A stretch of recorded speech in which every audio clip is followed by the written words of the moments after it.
6 June 1944, D-Day.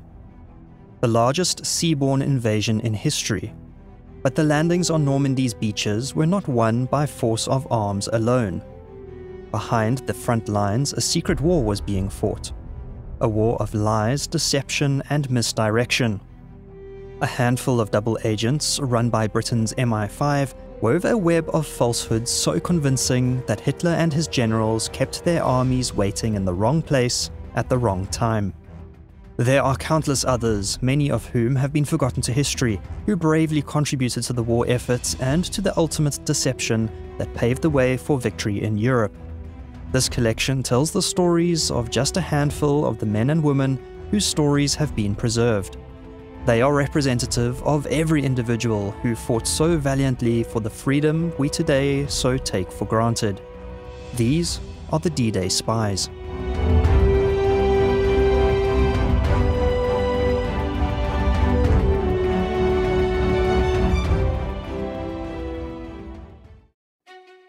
The mid-20th century saw no shortage of heroic men and women who bravely fought against fascism. While it was the collective efforts of the many operating with a singular purpose of will that triumphed over tyranny, the role of the individual in being able to single-handedly shape world events came to the fore during this time. One such individual was Dušan Dusko Popov. He was described by author Russell Miller as a wealthy lawyer, debonair ladies' man, consummate actor, and courageous gambler. Popov was, to the Germans, their most valuable agent in place. In truth, he was working for MI5 to feed the Nazis carefully crafted intelligence as part of the double-cross system.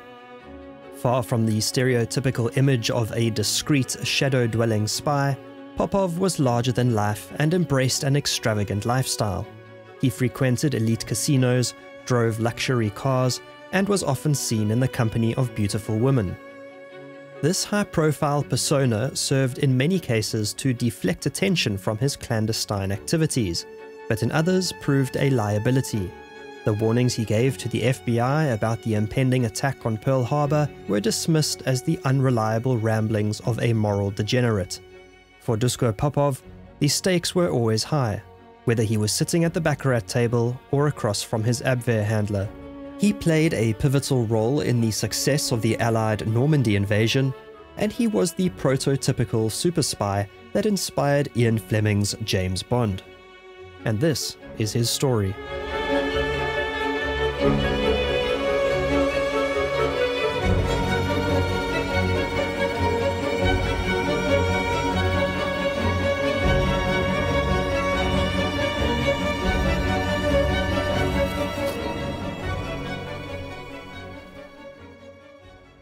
Dusko Popov was born on the 10th of July 1912 to a wealthy Serbian family in Tate, which was then part of the Austro-Hungarian Empire and which later became part of Yugoslavia.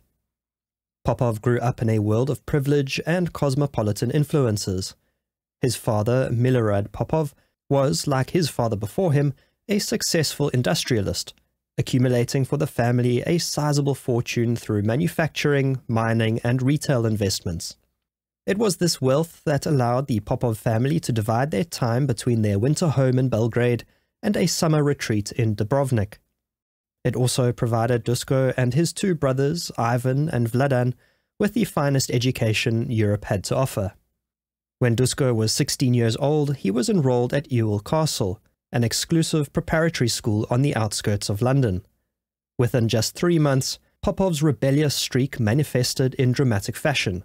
After missing a detention class, he was sentenced to a caning. Objecting to what he saw as an unjust punishment, Popov snatched the cane from the teacher and, in full view of his classmates, snapped it in two. This act of defiance swiftly led to his expulsion. Popov resumed his education in Paris, where he attended the lycée and successfully completed his schooling without further incident. He was academically strong, and his multilingual upbringing served him well, as he went on to earn a law degree from the University of Belgrade. As a wealthy young man, Popov lived mostly carefree and for his own pleasure. He spent his youth sailing the Adriatic, playing tennis and water polo, and chasing women across the glamorous resorts of Yugoslavia. His quasi-aristocratic lifestyle allowed Popov to indulge his taste for adventure and to largely disregard social convention. It was Popov's decision to pursue his doctoral studies at the University of Freiburg in 1934 that would set the stage for his later entry into the clandestine world of espionage. Located in the picturesque Black Forest region of southwestern Germany, Freiburg offered an appealing combination of academic prestige, a vibrant student life, and close proximity to the ski slopes enjoyed by Dusko. Popov chose to further his studies as he was just 23 years old and not champing at the bit to enter the working world. Wanting to improve his German, and not being much concerned with the country's political situation, he saw no risk in choosing to study in Germany when Adolf Hitler had risen to power just a year earlier. While the Nazi regime was rapidly consolidating its grip on all aspects of German society, including higher education, Popov, like many of his contemporaries, remained politically aloof and perhaps ideologically uninformed. As he settled into his life at Freiburg, Popov could not have imagined the great ideological struggle about to engulf Europe and the role he would play in it. His naivety soon wore off as he witnessed firsthand how the university became a hotbed of Nazi ideology. Jewish professors and those not sympathetic to the Nazi cause were purged, and students were pressured to join paramilitary organizations like the SS and the SA. Yet Popov, with his international upbringing and cosmopolitan life, refused to be cowed by the oppressive atmosphere. He formed a close friendship with Johann Johnny Jebsen and Freddy von Kageneck, two other foreign students at the university from equally privileged backgrounds. Freddy von Kageneck descended from an influential German Catholic family. Jebsen, who would become one of Popov's closest lifelong friends, was of Danish heritage and was the heir to a wealthy Hamburg shipping family. With their handsome looks and confident demeanors, the trio pursued what they loved best, chasing after beautiful women and driving them around in their expensive sports cars. All three men, despite their wealth, womanizing, and intellectual pretensions, found their innate rebelliousness at odds with the rising tide of Nazi oppression. They began to openly mock and undermine Nazi policies. When Popov and his friends learned that the owner of the Billinger Café had refused to put up a sign banning Jews, they made a point of frequenting the establishment. When demanded of by an SS officer stationed outside, the young men stated their real names plainly, with von Kageneck mockingly spelling out his aristocratic title for the officer. Popov and his friends also actively worked to counter Nazi propaganda on the campus. The Ausländer Club, or Foreign Student Club, regularly held debates on social and political issues. Popov and his friends attended these debates not only for the intellectual stimulation, but also because once the black tie dinner was over, women were allowed to join for dancing after 11 p.m. It soon became apparent to the three friends that the debates were being rigged to favor Nazi ideas. German students participating in the debates were in fact Nazi party members. They selected the debate topics which they prepared for weeks in advance, hoping to dazzle the foreign students into embracing Nazi ideology. For 18 months, the rebellious three worked against the system by preparing counter-arguments in advance of the debates. By leveling the playing fields, the trio managed to prevent Nazi perspectives from winning majority support, with Popov himself delivering 2 passionate speeches in defense of democracy. This defiance eventually caught up with Popov. Once the SS had his name, trouble was sure to soon follow.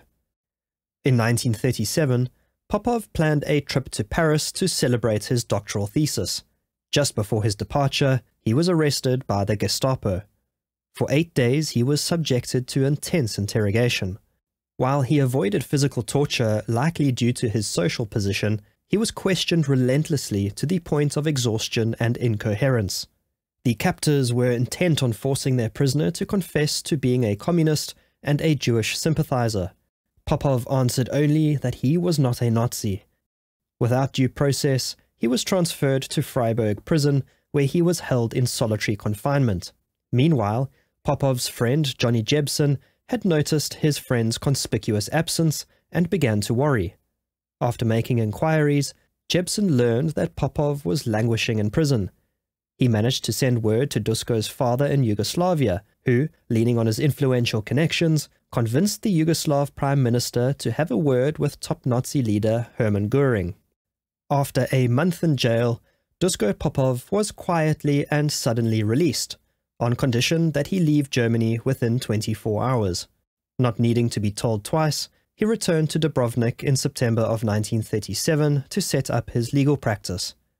His ordeal at the hands of the Gestapo saw to it that Popov's resentment for Nazi totalitarianism was converted to a deep hatred. Popov was eternally grateful to his friend Johnny Jebsen for the role that he played in helping to secure his release from the Gestapo, and hoped to one day be able to return the favor. Dusko Popov was then making a living for himself practicing law as Europe marched ever closer to war in the late 1930s. When the Nazi and then the Soviet armies marched across Polish borders in September of 1939, Popov's ability to enjoy the comfort of his wealth remained relatively unaffected. This was thanks in part to Yugoslavia's neutrality in the war. In February of 1940, an event occurred that set Dusko Popov on an entirely new life's path.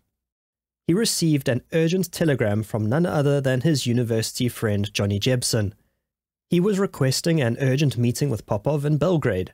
Remembering his promise to his old friend, Popov immediately made his way to Serbia.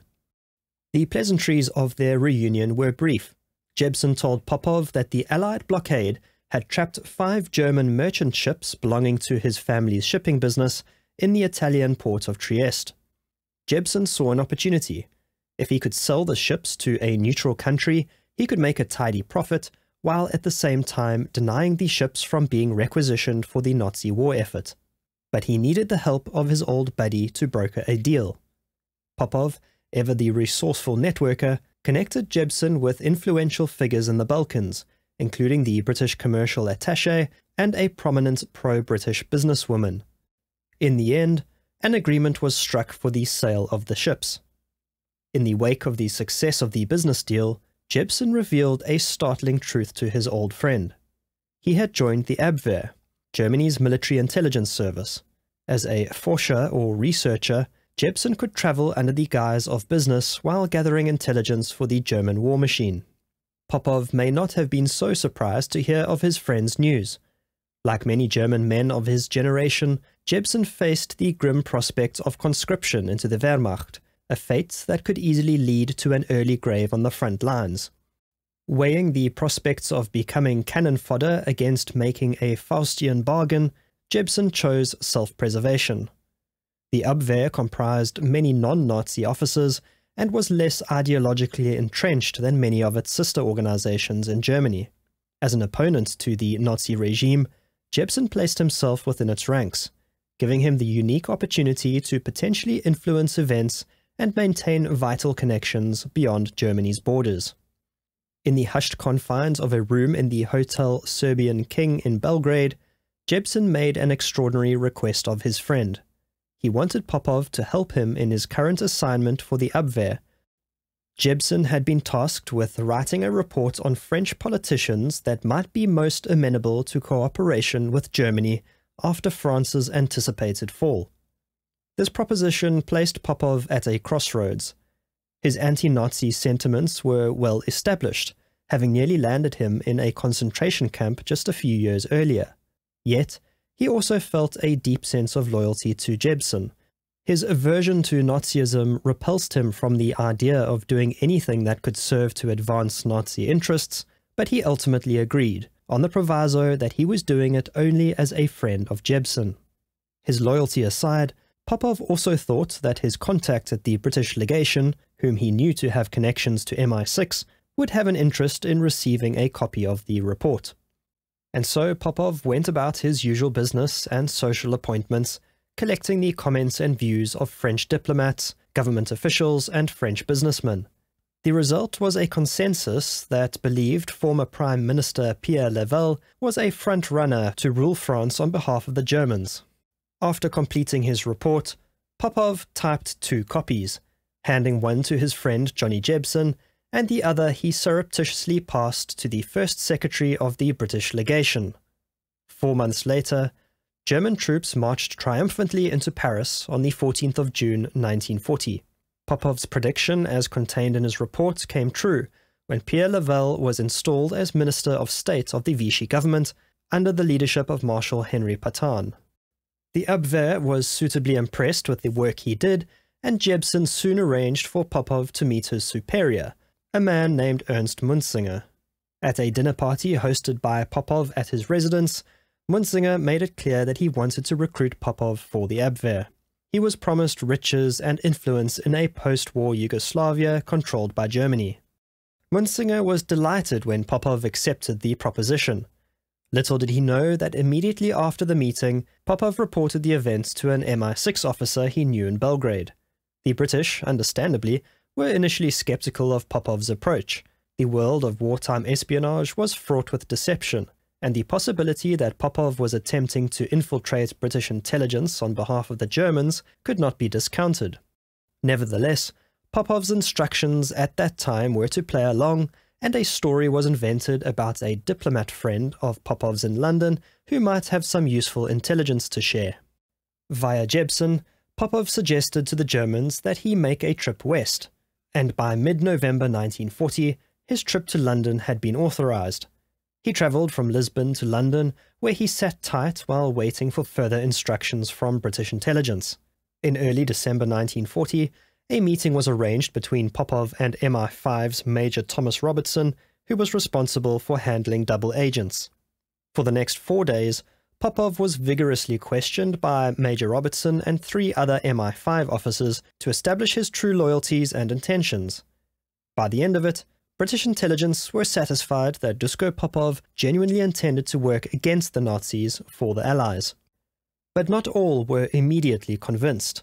At a New Year's Eve party in 1940, Popov met with MI6 head Major General Stuart Menzies, the original C. Menzies had reservations about Popov's flamboyant lifestyle, thinking it could lead to trouble. He nevertheless acknowledged his potential as a spy, but it would take more to offer comfort to the world's leading spy master. And thus the Double Cross Committee formally recruited Dusko Popov as a double agent. His initial code name, Scoot, was soon changed to Tricycle. Some believe the code name was a reference to Popov's love life, a nod to his reputation as a prolific womanizer. Others claim it was because he became the leader of a 3-person spy ring. Whatever its true origin, Popov, now Agent Tricycle, was poised to become one of the most effective and daring double agents of World War II. His recruitment marked the beginning of a high-stakes game of deception that would span continents, shape the course of the war, and ultimately cement Popov's place in the annals of espionage history. As dawn broke over 1941, Dusko Popov was preparing to return to Lisbon, but he could not go back empty-handed. Popov was put in contact with Ewan Montague, a British naval intelligence officer who would go on to receive fame for his involvement in devising Operation Mincemeat. Montague helped Popov to craft a plausible backstory for his activities while in England, sufficient to fill a report of interesting but largely useless information to hand to the Germans. Back in Lisbon, Popov was faced with the unenviable task of maintaining his credibility with the Abwehr while subtly fulfilling the objective set for him by MI5. His initial primary focus was establishing himself as a trustworthy German agent by cultivating relationships with influential British figures and attending social events. The Abwehr accepted Popov's story about the fictional diplomat friend that he had visited in London, and thus he worked to expand his network of sub-agents. In March of 1941, Popov introduced to Ludovico von Karchoff, his Abwehr handler, 2 people he wished to recruit into his network, Dickie Metcalf and one of his girlfriends, Friedel Gertner. Both secretly working for British intelligence, Metcalf was portrayed as a disgruntled ex-army officer with gambling debts, while Gertner was touted as having high-level social connections and access to political gossip. This 3-person network of double agents, which became known as the Yugoslav Ring, allowed MI5 to control the flow of information to the Germans, feeding them a mix of misinformation and strategically chosen harmless truths. This kind of intelligence was known as chicken feed. One of Popov's most effective techniques was his ability to play on the preconceptions and biases of his handlers. He understood that the Germans, like many, were susceptible to confirming their own beliefs. By presenting information that aligned with their expectations, while subtly undermining their overall intelligence picture, Popov was able to maintain his cover and advance Allied objectives. The Yugoslav ring was seen by German intelligence as a major breakthrough. As early as 1940, MI5 had captured just about every German spy sent to Britain. This was thanks to British codebreakers who had broken the German Enigma codes. This meant that British intelligence knew precisely who was arriving on their shores surreptitiously, and precisely when and where. Not only did the British know exactly who the agents were, but the spies were generally reluctant, poorly trained, and often from neutral countries. Once captured and given the choice between the firing squad and working as a double agent, most, if not all, chose the latter. Popov was thus to the Abwehr like a gift from heaven. Taking advantage of their new perceived success, Popov was, as a matter of routine, required by the Abwehr to complete detailed questionnaires. These documents asked very specific questions, allowing Popov to deduce what German intelligence, and thus Nazi high command, were thinking and planning. Working closely with MI5, he crafted believable yet inconsequential answers, maintaining his cover while protecting Allied secrets. All the while, MI5 and MI6 likewise wanted access to all the information Popov was learning from the Germans. British intelligence was particularly interested in learning every detail they could about Operation Sea Lion, the Nazi plan to invade Great Britain. In turn, Popov and his Yugoslav ring fed information back to the Germans, misleading them into believing that British coastal defences were far stronger than they actually were. For a while, Popov continued his charade, but he wanted to be more than a trader in intelligence, and so he decided to devise an ingenious scheme that would, ironically, result in the Nazi regime being fleeced of their precious Reichsmarks and funding British intelligence. Popov knew that the Abwehr struggled to supply money to their agents posted in Britain. He thus proposed a solution to his handler. He knew a British businessman, who was fictitious of course, who was eager to exchange sterling for dollars, disregarding currency regulations. The sterling could then be taken by Popov to England and doled out to the German agents. The plan, codenamed Operation Midas by the British, was put on the fast track for approval by Popov's handler von Kartshof after he was offered a 10% kickback on the deal. When the operation got underway, Popov started carrying large sums of British currency on his person when he visited London for business. Operation Midas proved incredibly lucrative for British intelligence. The Abwehr laundered approximately £85,000 through this scheme, unwittingly funding their own enemies' intelligence operations. There was an incident that played out as part of Operation Midas that famously served to inspire Ian Fleming in creating his fictional spy James Bond. The parallels between Popov's real-life exploits and the fictional Agent 007 are striking and numerous. In the summer of 1941, Ian Fleming, then a naval intelligence officer, was sent to Portugal to observe Popov in action. At the Casino Estoril, Popov was carrying a large sum of MI6 money when he encountered a Lithuanian businessman named Bloch. Bloch, although losing heavily at the baccarat table, was intimidating other players with ostentatious bets. Headstrong as ever, Popov placed an outrageous wager, some say as much as $50,000. His aim, apparently, was to intimidate and humiliate Bloch, and probably also to set Fleming's heart racing, for Popov had no desire to be watched by an undercover babysitter. The ploy worked, with an embarrassed Bloch unable to match the bet. The risk of losing the money hardly seems to justify what Popov stood to gain by winning, but this was just the sort of person that he was. Ian Fleming witnessed the entire incident, and years later recreated this scene in his first James Bond novel, Casino Royale. It wasn't just Popov's gambling prowess that caught Fleming's eye.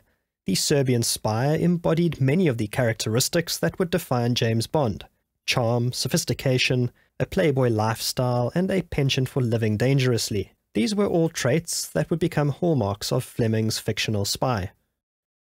However, in 1941, the exploits of James Bond were still many years away from publication and from dazzling audiences on the silver screen. In the midst of the horrors of war, Dusko Popov still had important work to do. In the spring of 1941, Dusko Popov received new instructions from the Abwehr. With the success he had enjoyed in England, the Germans were hoping that he could achieve the same feat across the Atlantic in the United States of America. The Abwehr told Popov that their networks in the USA were in a state of disarray, with the FBI having a file on every American with German ethnic roots. MI5 was hesitant given the good work Popov was doing in Europe, and the FBI was likewise reluctant when the idea was floated. But in order not to risk Popov's relationship with his German spy masters, it was decided that Popov would travel to America. The running of his operation was to be handed over by MI5 to the FBI, a decision made reluctantly by MI5, and one which they would come to regret. After his US visa was granted, Popov departed for New York from Lisbon on the 10th of August 1941. He carried with him various spying paraphernalia, including a large sum of cash, microdot telegrams, a codebook, and invisible ink. The most important thing he carried that day was the questionnaire given to him during his briefing by the Abwehr. The document sought detailed information about the US naval base at Pearl Harbor in Hawaii, including specifics about mine search formations, dredging work, water depths, and the presence or plans to build a floating dock. Popov was struck by the specificity of the questions and must have felt an ominous sense of foreboding as he read them. He recalled a previous conversation with Jebsen about a similar mission to investigate the Italian naval base at Taranto, which had been attacked by the British Royal Air Force and Navy on the 11th of November 1940. The Japanese, Popov learned, were keenly interested in understanding the effectiveness of that attack, believing it to be a good way to model its own future assaults against the Allies. This led Popov to the chilling realization that the Japanese were likely planning an attack on the US fleet at Pearl Harbor. Upon his arrival in New York on the 12th of August, Popov checked into the Waldorf Astoria Hotel. The FBI planned to keep close tabs on Popov for 48 hours to see whether any German agents attempted contact. However, when Popov was approached by two men as part of a routine check on new arrivals in the country, he thought they were FBI agents, and told them all about his counter-espionage mission working for the British against the Germans. This was a rare misstep for Popov, and didn't get him off to a good start with the FBI, who were not only distrustful, but also concerned that the Serbian playboy could do more harm than good. The next day, on the 15th of August 1941, Popov met with the FBI. He warned the agents emphatically about his belief that Japan intended to attack the USA at Pearl Harbor. His warnings sadly fell on deaf ears, with the Bureau evidently not taking heed, being interested only in the new microdot technology Popov had brought with him from Germany. Getting exasperated by the Americans' lack of concern, Popov proposed that he travel to Hawaii with his girlfriend, Terry Richardson, as cover. He planned to gather more information about Pearl Harbor and to prove his theory to the FBI. This idea was flatly rejected, which not only jeopardized Popov's relationship with the Abwehr, but also led to a deterioration in what remained of his rapport with the FBI. The Bureau did not pass Popov's intelligence on to military authorities. This proved a huge missed opportunity to potentially prevent or mitigate the devastating Japanese attack that was soon to come. At the heart of the FBI's mistrust of Popov was J. Edgar Hoover, the FBI director, whose perception of Popov was colored by a combination of prejudices and concerns. Popov's background as a spy immediately placed him under suspicion in Hoover's eyes. The director had an inherent distrust of all spies, which was only exacerbated by Popov's status as a double agent.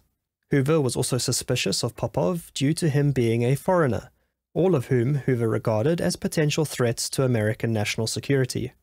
Perhaps most damaging to Popov's reputation, at least in Hoover's eyes, was his lifestyle, which stood in stark contrast to the image of moral rectitude projected by Hoover.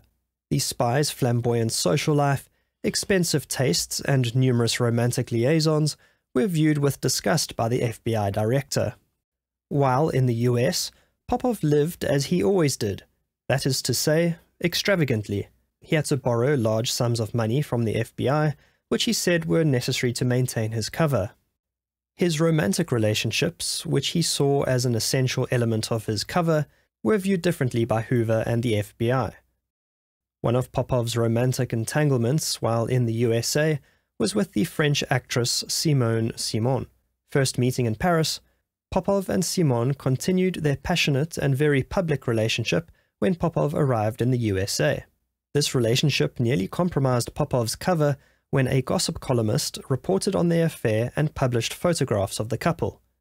On the one hand, Hoover was infuriated, and on the other, German suspicions started to be raised. Beyond all this, Popov was also up against the Bureau's institutional priorities, which were at the time focused on identifying and arresting enemy agents. They had little interest in running complex double-agent operations. Hoover preferred to use Popov as bait to lure other German spies into traps, a strategy that ultimately proved largely unsuccessful. Popov's own personality and behavior, we can be sure, also played a role in exacerbating these tensions. His confident and assertive demeanor, while an asset in his work as a double agent, often led him to challenge the FBI's authority and express frustration with their methods. Then, the gravity of the situation became painfully clear when Popov returned to New York in December 1941 after a trip to South America. He then learned about the devastating attack on Pearl Harbor. Furious with the FBI for ignoring his warnings, he confronted his handlers, demanding an explanation for their inaction. He was met with deflection and avoidance, the FBI completely stonewalling on the issue. Some argue that Popov's warning was not as clear or specific as he later claimed. Others contend that even if it was clearly given, it was just one among many potential threats that US intelligence was grappling with at the time. Whatever the case may be, by the end of his time in America, he had been unproductive as an agent, both for the FBI and the Abwehr.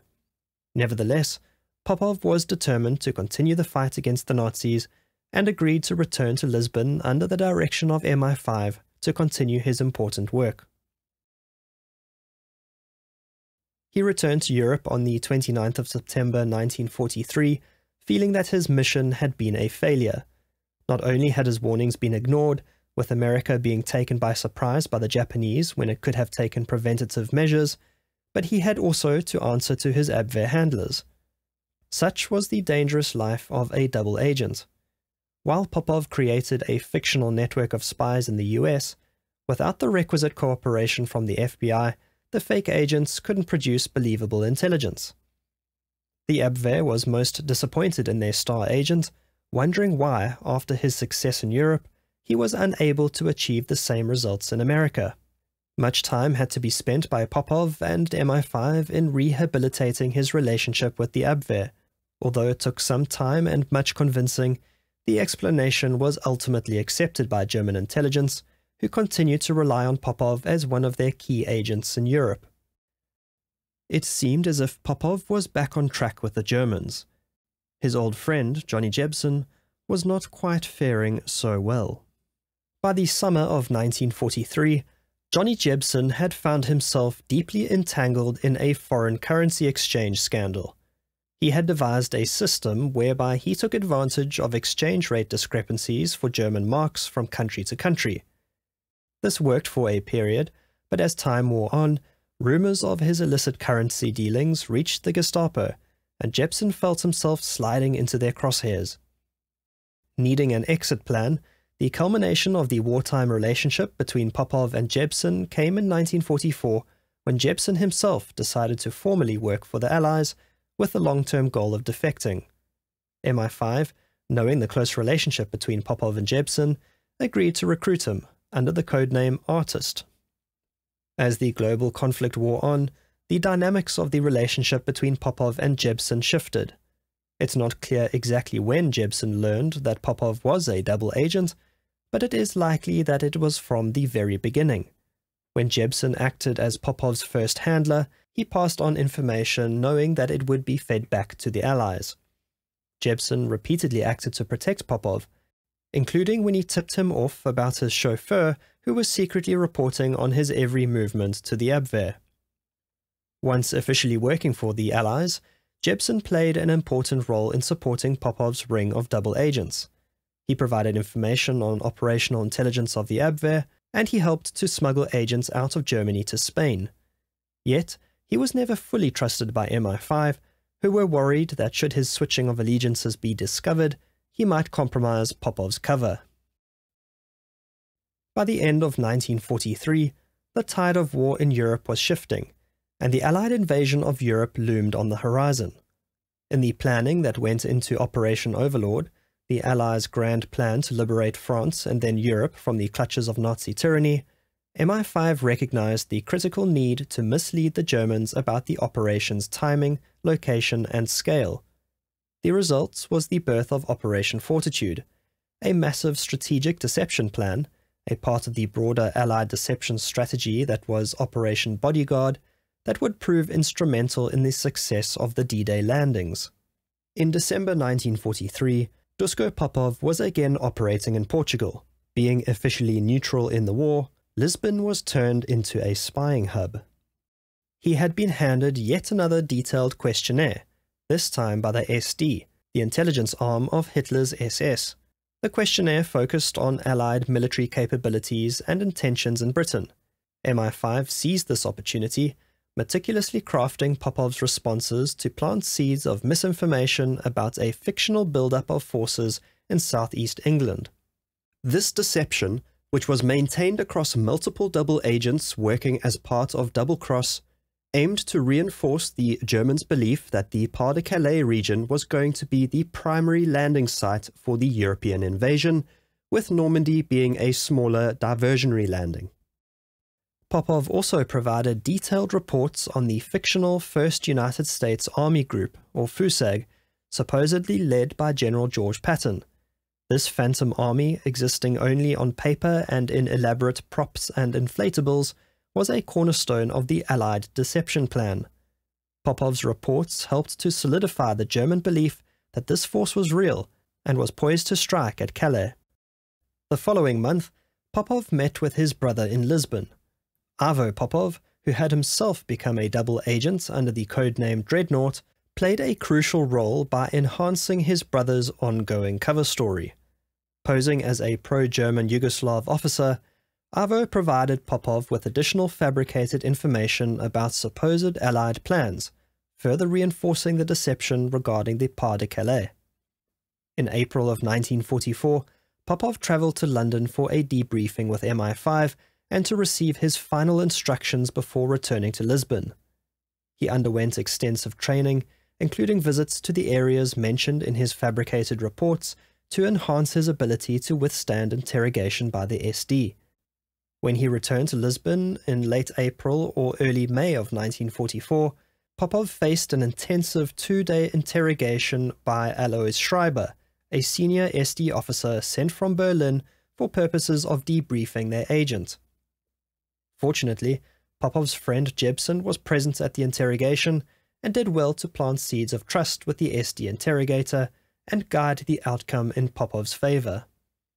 Under enormous pressure to keep his story straight and avoid any contradictions, Popov successfully withstood the scrutiny, convincing Schreiber of the authenticity of his fabricated reports. Just as the Allied plans to take back Europe were reaching their crescendo, Popov received some devastating news. On the 7th of May 1944, Popov was told by MI5 that Jebsen had missed a scheduled meeting with his handler, and his whereabouts were unknown. Fate had seen to it to intervene cruelly. The disappearance occurred just days before British intelligence intended to carry out a plan to extract Jebsen to safety. It was soon established that on the 29th of April 1944, Jebsen had been drugged, kidnapped, and taken across borders from Lisbon to Berlin. He was being held at Prince Albrechtstrasse, the infamous Gestapo prison. From there he was transferred to Sachsenhausen concentration camp, where he faced a grim fate. Popov vowed to himself that as soon as circumstances permitted, he would do all in his power to find his friend. On the 6th of June 1944, the Allies launched the D-Day invasion of Normandy. The German High Command, still convinced that the main attack would come at Pas-de-Calais, held back their reserves, allowing the Allies to secure a foothold in France. Popov's role in Operation Fortitude, alongside the work of other key double agents like Bronx, Brutus, Treasure, and Garbo, proved instrumental in the success of the D-Day deception. By providing a steady stream of convincing yet entirely fabricated intelligence reports, these agents played a critical role in diverting German attention away from Normandy. Popov's valuable contribution to Operation Fortitude was extremely risky due to his close proximity and regular in-person contact with the Abwehr. As important as Popov's role was, he was just one agent in an intricate network of spies and disinformation. The complex operation depended on the total success of the sum of its parts, from the double agents, statesmen, radio operators, those cracking codes at Bletchley Park, and all the men and women involved in the fabrication of dummy military installations and equipment. Each of these represented a link in the chain, which, if broken, could have scuppered the entire invasion plan. After D-Day, and as the Allies pressed on through France on their ultimate mission to Berlin, Dusko Popov's role as a double agent naturally began to decline. The Abwehr's influence was waning, and the Allied focus in the war shifted. On the 8th of May 1945, the Allies of World War II formally accepted the unconditional surrender of Nazi Germany. Dusko Popov was fully entitled to revel in the momentous victory of the regime he had for so many years fought against. Yet, he could not rest, choosing instead to embark on one last mission, a personal quest for justice for his friend Johnny Jebsen. In October of 1945, Popov travelled to Paris to investigate and search for his friend. His worst fears were realized when he learned Jebsen had been tortured and then executed while at Sachsenhausen. Johnny Jebsen bravely went to his death, not revealing Popov's true identity or any other Allied secrets. Popov also learned the name of the concentration camp commander who had ordered the death of his friend. In a chilling encounter described in his memoirs, after tracking down Walter Sulzer, Popov drove him to a secluded wooded area where he forced him to kneel. Holding a loaded gun to the man's head, Popov did not pull the trigger, unable to carry out a sentence which many would consider to be justified. Popov's wartime service did not go unrecognized. On the 28th of November 1947, Popov was awarded the Order of the British Empire. Usually the award was presented at Buckingham Palace. However, MI5 was still coy about its wartime agents, and so, as was fitting for a man like Dusko Popov, the honour was bestowed upon him at the cocktail bar of London's Ritz Hotel in Piccadilly. The recognition was bittersweet. The death of his friend Jebsen cast a long shadow over his triumph, reminding him of the personal cost of the dangerous games he played. As he adjusted to life in peacetime, Popov leveraged his international connections and business experience to build yet another successful career. He established himself in the import-export trade, a field that had served as his cover during the war. Yet Popov could never entirely leave behind the world of intrigue that had so shaped his life. For many years after the war, Popov remained silent about his exploits as a double agent. This changed in 1972, when Sir John Masterman's book, The Double Cross System, lifted the veil on British wartime intelligence operations. The disclosure of Popov's involvement in the operation in Masterman's book paved the way for the publication in 1974 of Popov's memoirs, Spy, Counter-Spy. Finally allowed to share his own story, the book was a sensation, offering readers a glimpse into the dangerous life of a real wartime double agent. The book's publication was not without controversy. The FBI, still protective of J. Edgar Hoover's legacy, tried unsuccessfully to block the book's release. In it, Popov set out his version of events in America, including his claim that Hoover and the FBI disregarded the clear warnings he gave about Pearl Harbor. Popov's 3 children and second wife were unaware of their father and husband's clandestine past until the publication of the book. Popov did perhaps play a little fast and loose with the truth, with certain embellishments and factual inaccuracies. Nevertheless, it remains a good read as a first-hand account by a true secret agent. Popov reflected on the moral ambiguities of his work, acknowledging the difficult choices he had to make along the way. He wrote, "To survive the multiple hazards of espionage, it is better not to be too serious. The trick, I believe, is to be light-hearted without being superficial." This outlook perhaps hints at how Popov managed to reconcile his nonchalance in the face of constant threat and danger. Dusko Popov's life after the war was, in many ways, an epilogue to his wartime adventures. He had played a crucial role in one of history's greatest conflicts, rubbed shoulders with spy masters and statesmen, and lived under constant threat of discovery and death. In peacetime, he found success in business and a measure of domestic happiness with his second wife, a much younger Swedish woman named Jill Johnson, whom he first met in 1961. In his later years, Popov settled on the French Riviera, a fitting location for a man of his expensive tastes.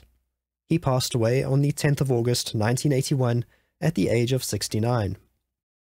In the high-stakes game of wartime espionage, Dusko Popov proved that sometimes the best way to hide is in plain sight, dazzling friend and foe alike with a performance worthy of the world's greatest stages.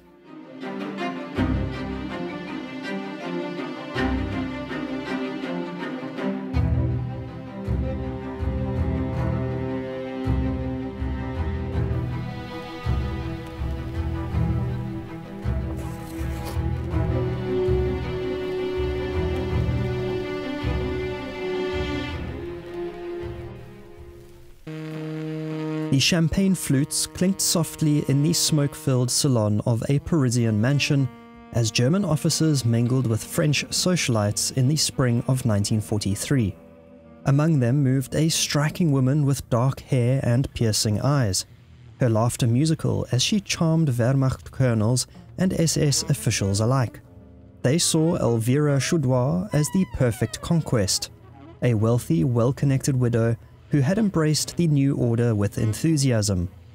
They had no idea she was systematically cataloguing their secrets for British intelligence and sending them disinformation to undermine their plans for a new Europe. Elvira Chaudoir lived one of the most dangerous double lives of World War II, operating as a high-level spy for Great Britain while maintaining her cover as a Nazi collaborator in occupied Europe. Agent Bronx, as was her designation, was a critical cog in the British deception machine known as the double-cross system, the grand plan to deceive the Nazis as to the timing and location of the D-Day landings in 1944. Every day she was at risk of exposure as she mingled with the Nazi elite, learning their secrets and passing them back to MI6. Her story reveals the razor's edge that agents walked between survival and discovery, where a single misplaced word could mean torture and certain death. She managed to walk that tightrope, with the results that her legacy remains today as one of the most important double agents of World War II.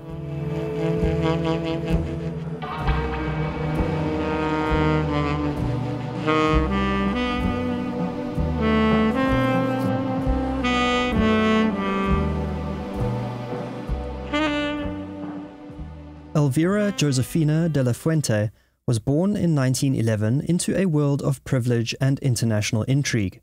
She was the daughter of a wealthy diplomat stationed at the Peruvian embassy in Paris, with her earliest years being shaped by her father's distinguished career. Educated in the finest French schools of Paris, Elvira emerged fluent in 3 languages: Spanish from her homeland, French from her surroundings, and English from her father's postings. At 23, Elvira married a Belgian banker named Jean Chaudoir, hoping perhaps to find fresh horizons beyond her diplomatic circles. But Brussels soon became stifling. She felt that she had nothing in common with her husband, and life there became exceedingly dull. In 1938, she slipped away to the sun-drenched promenades and casinos of Cannes with her girlfriend Romy Gilby, where she revelled in gambling and late-night soirees. When Nazi forces swept through France in 1940 and Paris fell, Elvira followed her father's diplomatic posting to Vichy, the unoccupied so-called free zone of the Third French Republic, led by the Nazi collaborator Marshal Philippe Pétain.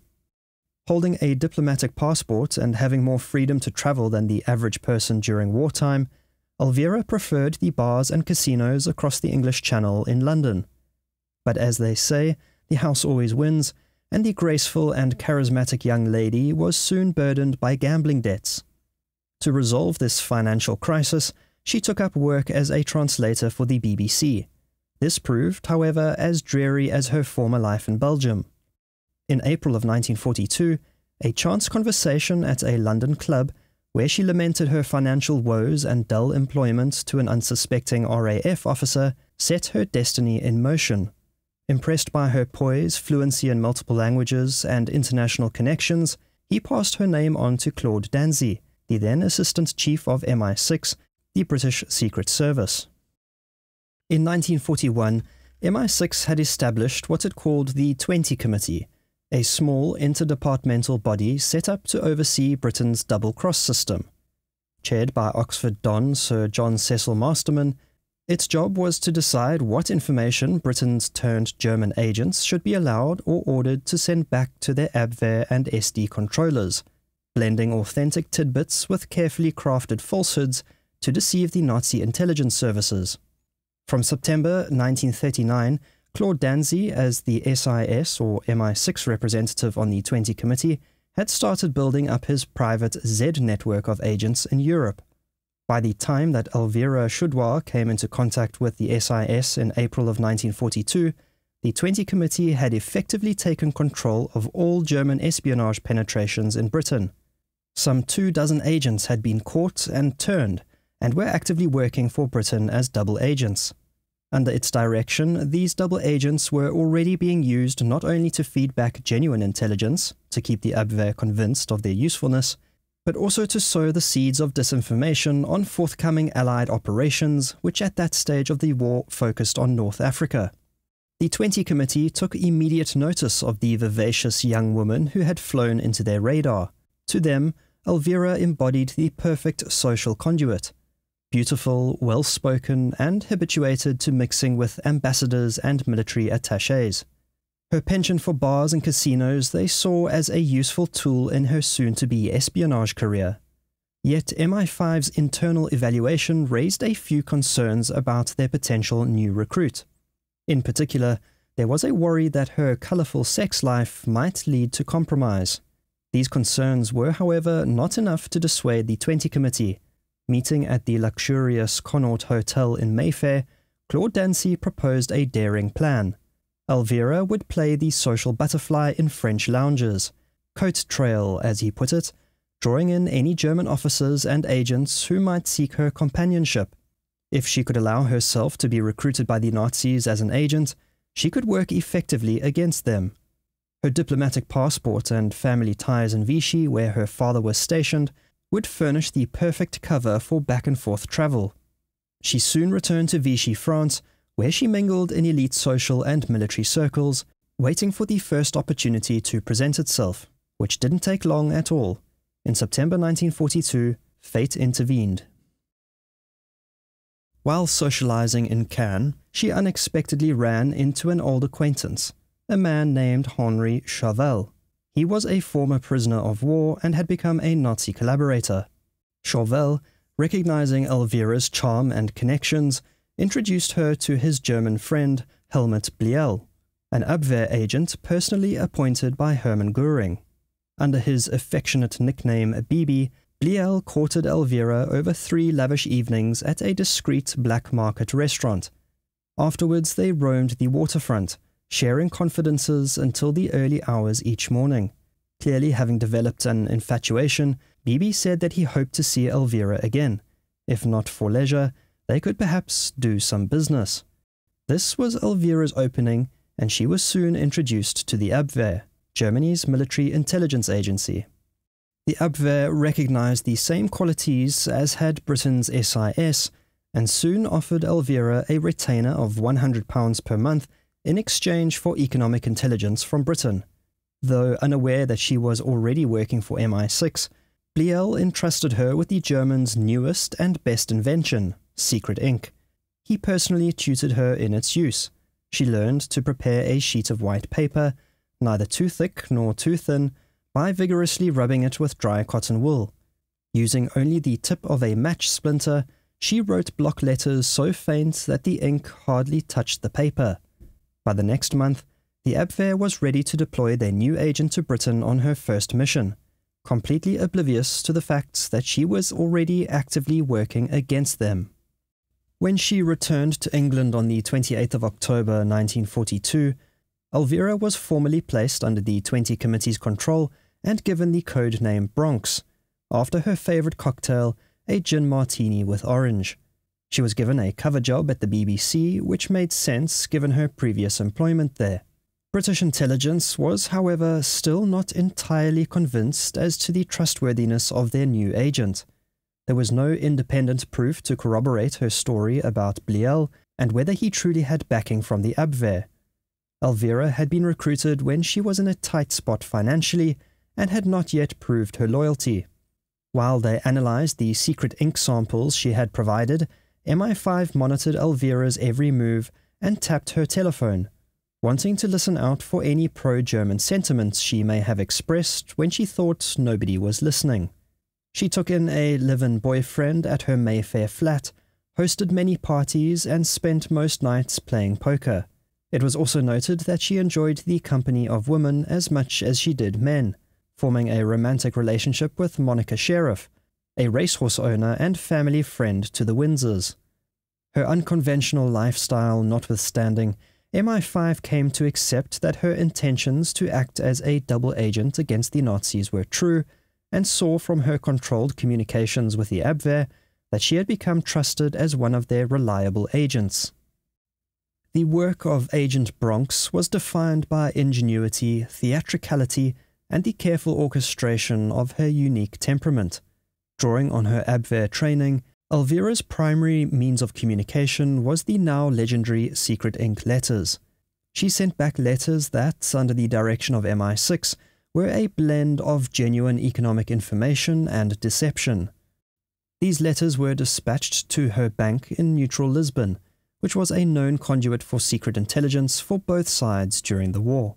In one of her secret ink letters, it is believed that she helped dissuade the Nazis from using a poison gas attack against London. She told her handlers that the British had already prepared themselves against such an attack and were stockpiling their own stores of chemical weapons to use in retaliation against the Germans should the need arise. As the war progressed and the potential for Allied invasions became more pressing, the Germans needed a faster method of receiving urgent information than traditional postal services, which were notoriously slow during wartime. Leveraging Bronx's existing connection with her bank in Lisbon, a system of coded commercial telegrams was devised to allow for rapid communication, especially regarding potential Allied landing sites and timings. The arrangement was that in case of learning anything about the timing and place of an invasion, Agent Bronx was to send a commercial telegram in plain language. The Germans instructed her on a specific code where a sum of money requested in the telegram would indicate the target area of the invasion. Then, what she requested the money for, either to pay for a doctor, dentist, or for medicine, would indicate how certain the information was. Lastly, how quickly she indicated she needed the money would communicate whether the date of the landing was unknown, or that it would occur within either 2 weeks or a month. It was the sending of such a telegram that would ensure Agent Bronx would be remembered as one of the great wartime spies.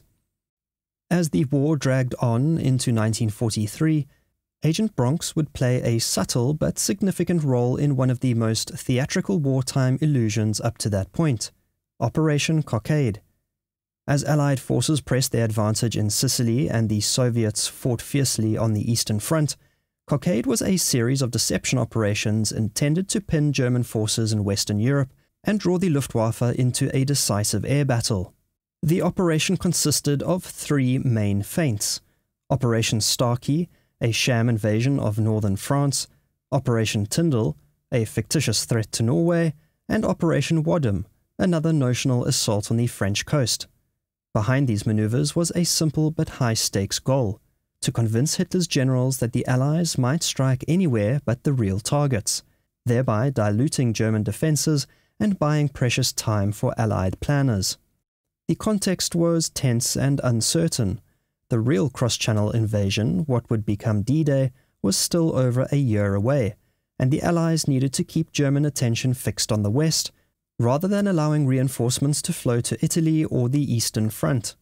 The London Controlling Section, under Colonel John Bevan, orchestrated the deception, relying on a mix of fake troop movements, decoy signals, commando raids, and, crucially, double agents feeding misinformation to the enemy. Elvira was tasked with feeding the Germans false intelligence about Allied invasion plans to support the ruse. She reported that the invasion of France was scheduled for September of that year, a message carefully synchronized with other double-cross agents to create a chorus of corroborating lies. The hope was that this would keep German divisions tied up in the west, but alas, the Germans did not take the bait as hoped, failing to be drawn into a costly air battle and moving 10 divisions out of northern France to other theatres. Nevertheless, Operation Cockade provided valuable lessons to the Allies in the art of deception and helped lay the groundwork for future operations in 1944. Indeed, Elvira's involvement was only a rehearsal for her most famous contribution to the success of the D-Day landings. As 1944 approached and Allied planners set their sights on the shores of Normandy, the stakes for deception rose dramatically. The failures and insights gleaned from Cockade directly informed the strategies of the coming year, culminating in a new, far more ambitious web of misinformation: Operation Bodyguard and its many subplots. At the heart of this effort was Operation Fortitude, the grand plan to convince the Nazis that the invasion would start at the Pas de Calais. A less famous but arguably as important deception scheme was Plan Einside, the plot to convince the Germans that the real threat lay not in Normandy, but on the distant shores of the Bay of Biscay. Here, Elvira's role would shift from rehearsal to starring act, as her coded telegrams became the linchpin of a deception that would help shape the outcome of D-Day itself.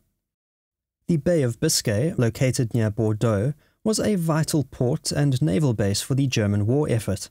Allied intelligence intercepts had revealed that German commanders were already anxious about a possible landing in this region, prompting the Allies to amplify these concerns through Plan Einside.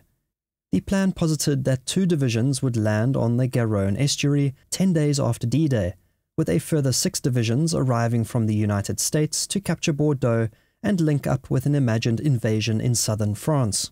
While Operation Fortitude used a mix of fake armies, inflatable tanks and planes, wireless traffic, and double agents to sell its story, Plan Einside took a quieter approach, relying exclusively on double agents, most notably Agent Bronx and her fellow double agents Tate and Garbo, to feed misinformation to the Germans. The deception began in earnest on the 23rd of May 1944. Wulf Schmidt, known as Agent Tate by the British, transmitted to Berlin a report that his fictitious girlfriend Mary had been dispatched to Washington to plan a US 6th Division expeditionary force destined for France's west coast. Meanwhile, Juan Pujol, the now famed Agent Garbo, fed the Abwehr details of a 2-pronged assault on Brittany's Brest Peninsula. Agent Bronx added to the cacophony of false information by sending a simple coded telegram to her Lisbon bank, which read, in French, "Send £50 quickly. I need it for my dentist."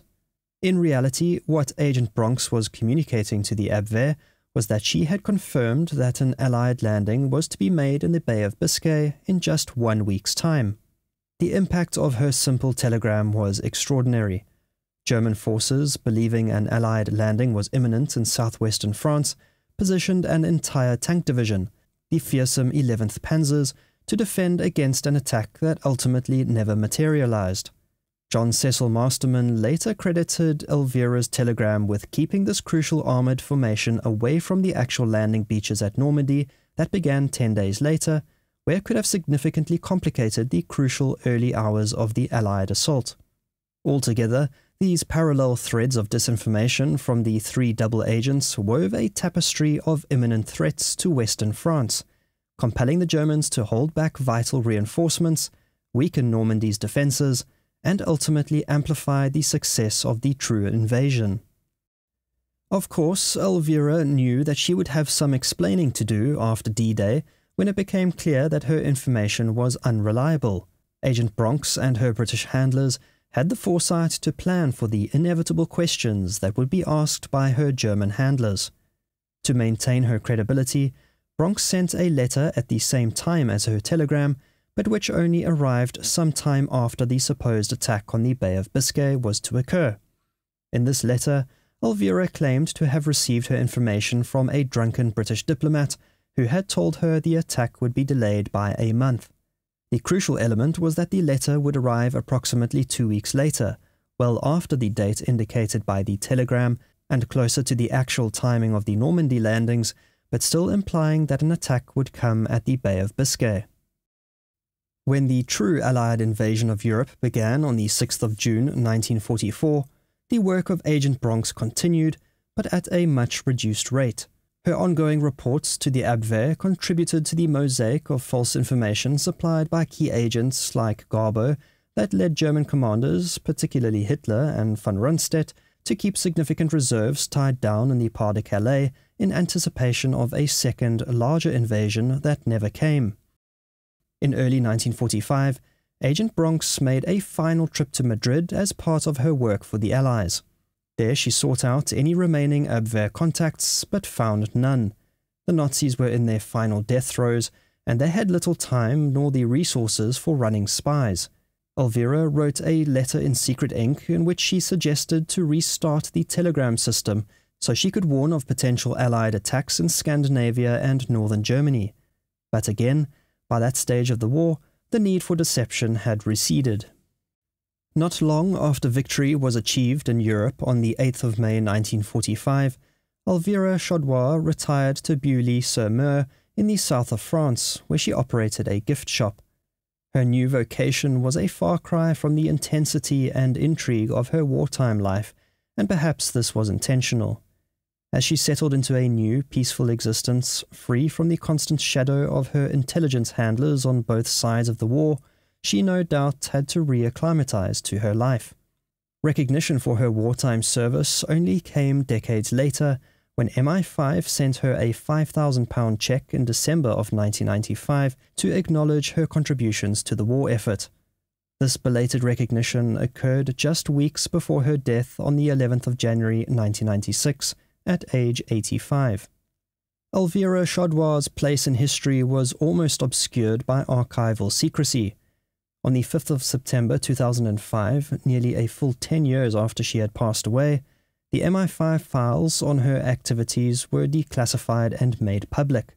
This finally allowed historians and the public to understand the scope of her remarkable wartime service and gain insight into the human dimensions of the grand strategic deceptions that shaped the outcome of World War II. Her extraordinary journey from gambling socialite to crucial wartime intelligence asset exemplifies the unexpected heroes who emerged during World War II's darkest hours. The success of her May 1944 telegram in diverting German armoured forces from Normandy represents one of the most concrete examples of how individual intelligence operations can directly influence major military outcomes. Today, Agent Bronx stands alongside many other D-Day spies such as Garbo, Tate, Brutus, Tricycle, and Treasure as proof that in the clandestine world of wartime intelligence, perception can be more decisive than force, and a well-timed letter more powerful than a battalion.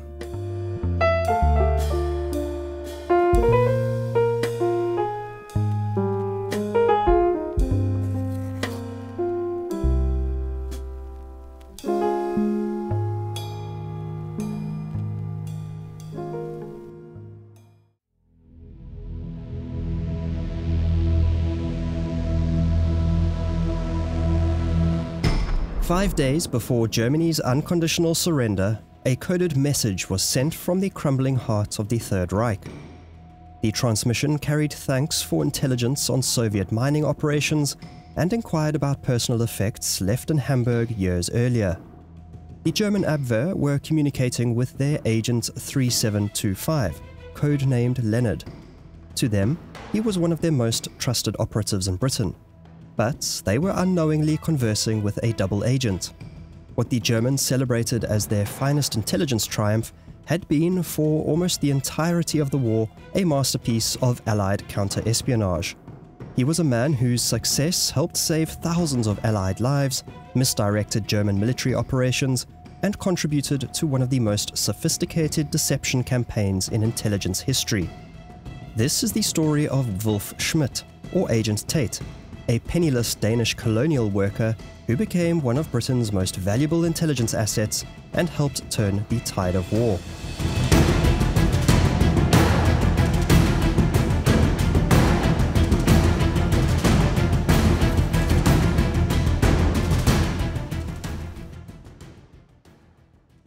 Wulf Dietrich Christian Schmidt was born on the 7th of December 1911 in a small town on the east coast of southern Jutland in North Slesvig in Denmark.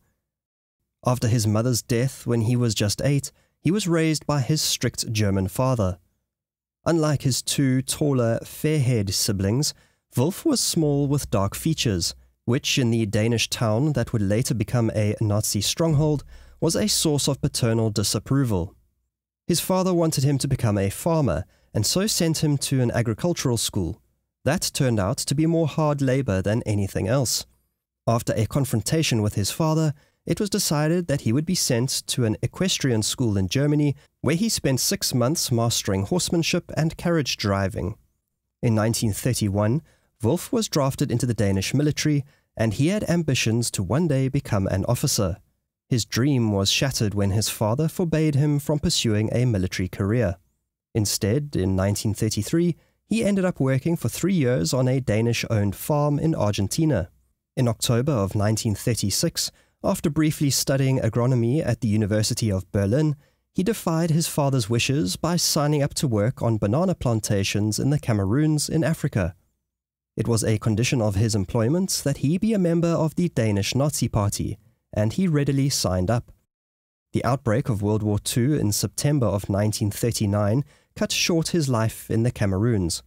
On the 13th of March 1940, Wulf Schmidt left Africa, bound for Germany. Wulf Schmidt arrived in Hamburg penniless and frustrated. The 800 Reichsmarks owed to him from his work on the plantations was seized by the Nazi government. Being Danish and under the wartime conditions, he was required to register at the immigration office. This proved a pivotal moment, for it was there that he was introduced to Dr. Scholz. This was actually Lieutenant Hakreder of the Abwehr. When Schmidt and Dr. Scholz met at the Phoenix Hotel, Dr. Scholz showed little interest in Wulf's exotic travels, focusing instead on his observations of various ports and his potential usefulness for intelligence gathering. It was agreed that Wulf Schmidt would work officially for a company in Copenhagen. This would allow him to travel throughout Europe. His first 2 missions, to report on food, economic and morale conditions in England and Denmark respectively, were abruptly cancelled after Germany invaded Denmark on the 9th of April 1940. It was then that Dr. Scholz proposed a much more important job, and one which required the new recruit to infiltrate Britain. When Wulf hesitated, sensing the danger of this assignment, Scholz subtly reminded him about his mounting debt, leaving young Wulf with few alternatives but to accept the mission. Wulf Schmidt's transformation into a spy required extensive preparation. Alongside Swedish agent Gösta Karolyi, he underwent rigorous training in Morse code, ciphers, radiotelegraphy, meteorology and map reading. Their instructor drilled them until Wulf could transmit 100 characters per minute and receive 80. The Abwehr's shopping list of intelligence was comprehensive. They wanted their agents to report back on the locations of new air bases, troop movements, civilian morale, food supplies, factory production, and, crucially, weather reports. Wulf Schmidt was going to be one cog in the broader Operation Lena, the Abwehr's intelligence-gathering operation ahead of Germany's planned September 1940 invasion of Britain. On the 25th of August 1940, Wulf Schmidt received his final briefing. Designated Agent 3725 with the code name Leonard, he was promised 7,500 Reichsmarks and colonial employment after the war. He was promised that his family would receive 10,000 Reichsmarks if he died. He adopted the persona of Harry Williamson, the only English name he could remember from his time in Cameroon. The mission parameters were clear: infiltrate Britain, establish radio contact, and provide continuous intelligence on military preparations and civilian morale. Wulf's journey to England began with a convoy from Hamburg to Brussels. The mission was nearly over before it even began, with his fellow agent Karoli carelessly revealing their mission to a servant girl. The Abwehr had to step in, threatening both the girl and her father with physical violence should they say a word to anybody. Then bad weather delayed the operation for a month, but finally on the 19th of September 1940 at 10 p.m, Wulf finally departed Brussels aboard a German aircraft. 1.5 hours later, Agent 3725 made his first and only parachute jump over Cambridgeshire. He landed hard east of a village called Willingham, 10 miles north of Cambridge. He became entangled in a telephone line and in the process injured his hand and sprained his ankle. His landing was remarkably close to an air defense command post near RAF Oakington and just 100 yards from a manned searchlight on the lookout for new arrivals just like him. Lying low, the next morning, Wulf concealed his equipment, parachute in a haystack, harness in a ditch, radio under a hedge. His visit to Willingham village for supplies immediately aroused suspicion. He was seen washing his feet at the village water pump. This, along with his foreign accent and unfamiliarity to the locals, marked him as dangerous in a community on high alert for German infiltrators. After a local stopped him and demanded to see identification, the Home Guard was called, who took the suspicious man with the strange accent to the 3 Tons pub for questioning. By lunchtime, the county police were called and Schmidt was transferred to the police station in Cambridge. From there, he was transferred to Camp 020 at Latchmere House in West London, a detention centre where all suspected enemy agents were processed and interrogated by the British. Under Lieutenant Colonel Robin Stevens, a temperamental, multilingual veteran known as Tin Eye for his monocle, the facility had evolved into a sophisticated psychological warfare centre. Stevens cultivated a sinister persona while maintaining strict prohibitions against physical violence, understanding that reliable intelligence required psychological, not physical breaking. The British also possessed a crucial advantage. Gosta Karoli had been captured shortly after his landing in Britain on the 6th of September and quickly agreed to become a double agent working for the British. During his interrogation, Karoli revealed Wulf Schmidt's impending arrival, allowing MI5 to prepare. Wulf's initial interrogation began with him reciting his detailed cover story. He said that he had fled Denmark by fishing boat after a confrontation with a German soldier. After he had finished with his story, Schmidt was presented with a transcript of Karoli's confession. Realizing deception was impossible, Wulf cursed that swine Karoli and agreed to fully cooperate with the British. His decision was not born out of any kind of idealism or heroism, but out of pure survival and self-preservation. After agreeing to switch sides, and under the astute leadership of Major Tar Robertson, he gave a full accounting of his training as a German agent, including giving away his cipher codes. A few days later, on the 22nd of September, he was accompanied by a group of men to recover his stashed equipment, including his radio transmitter and cipher wheel. Despite his circumstances, Wulf Schmidt is said to have remained in good cheer.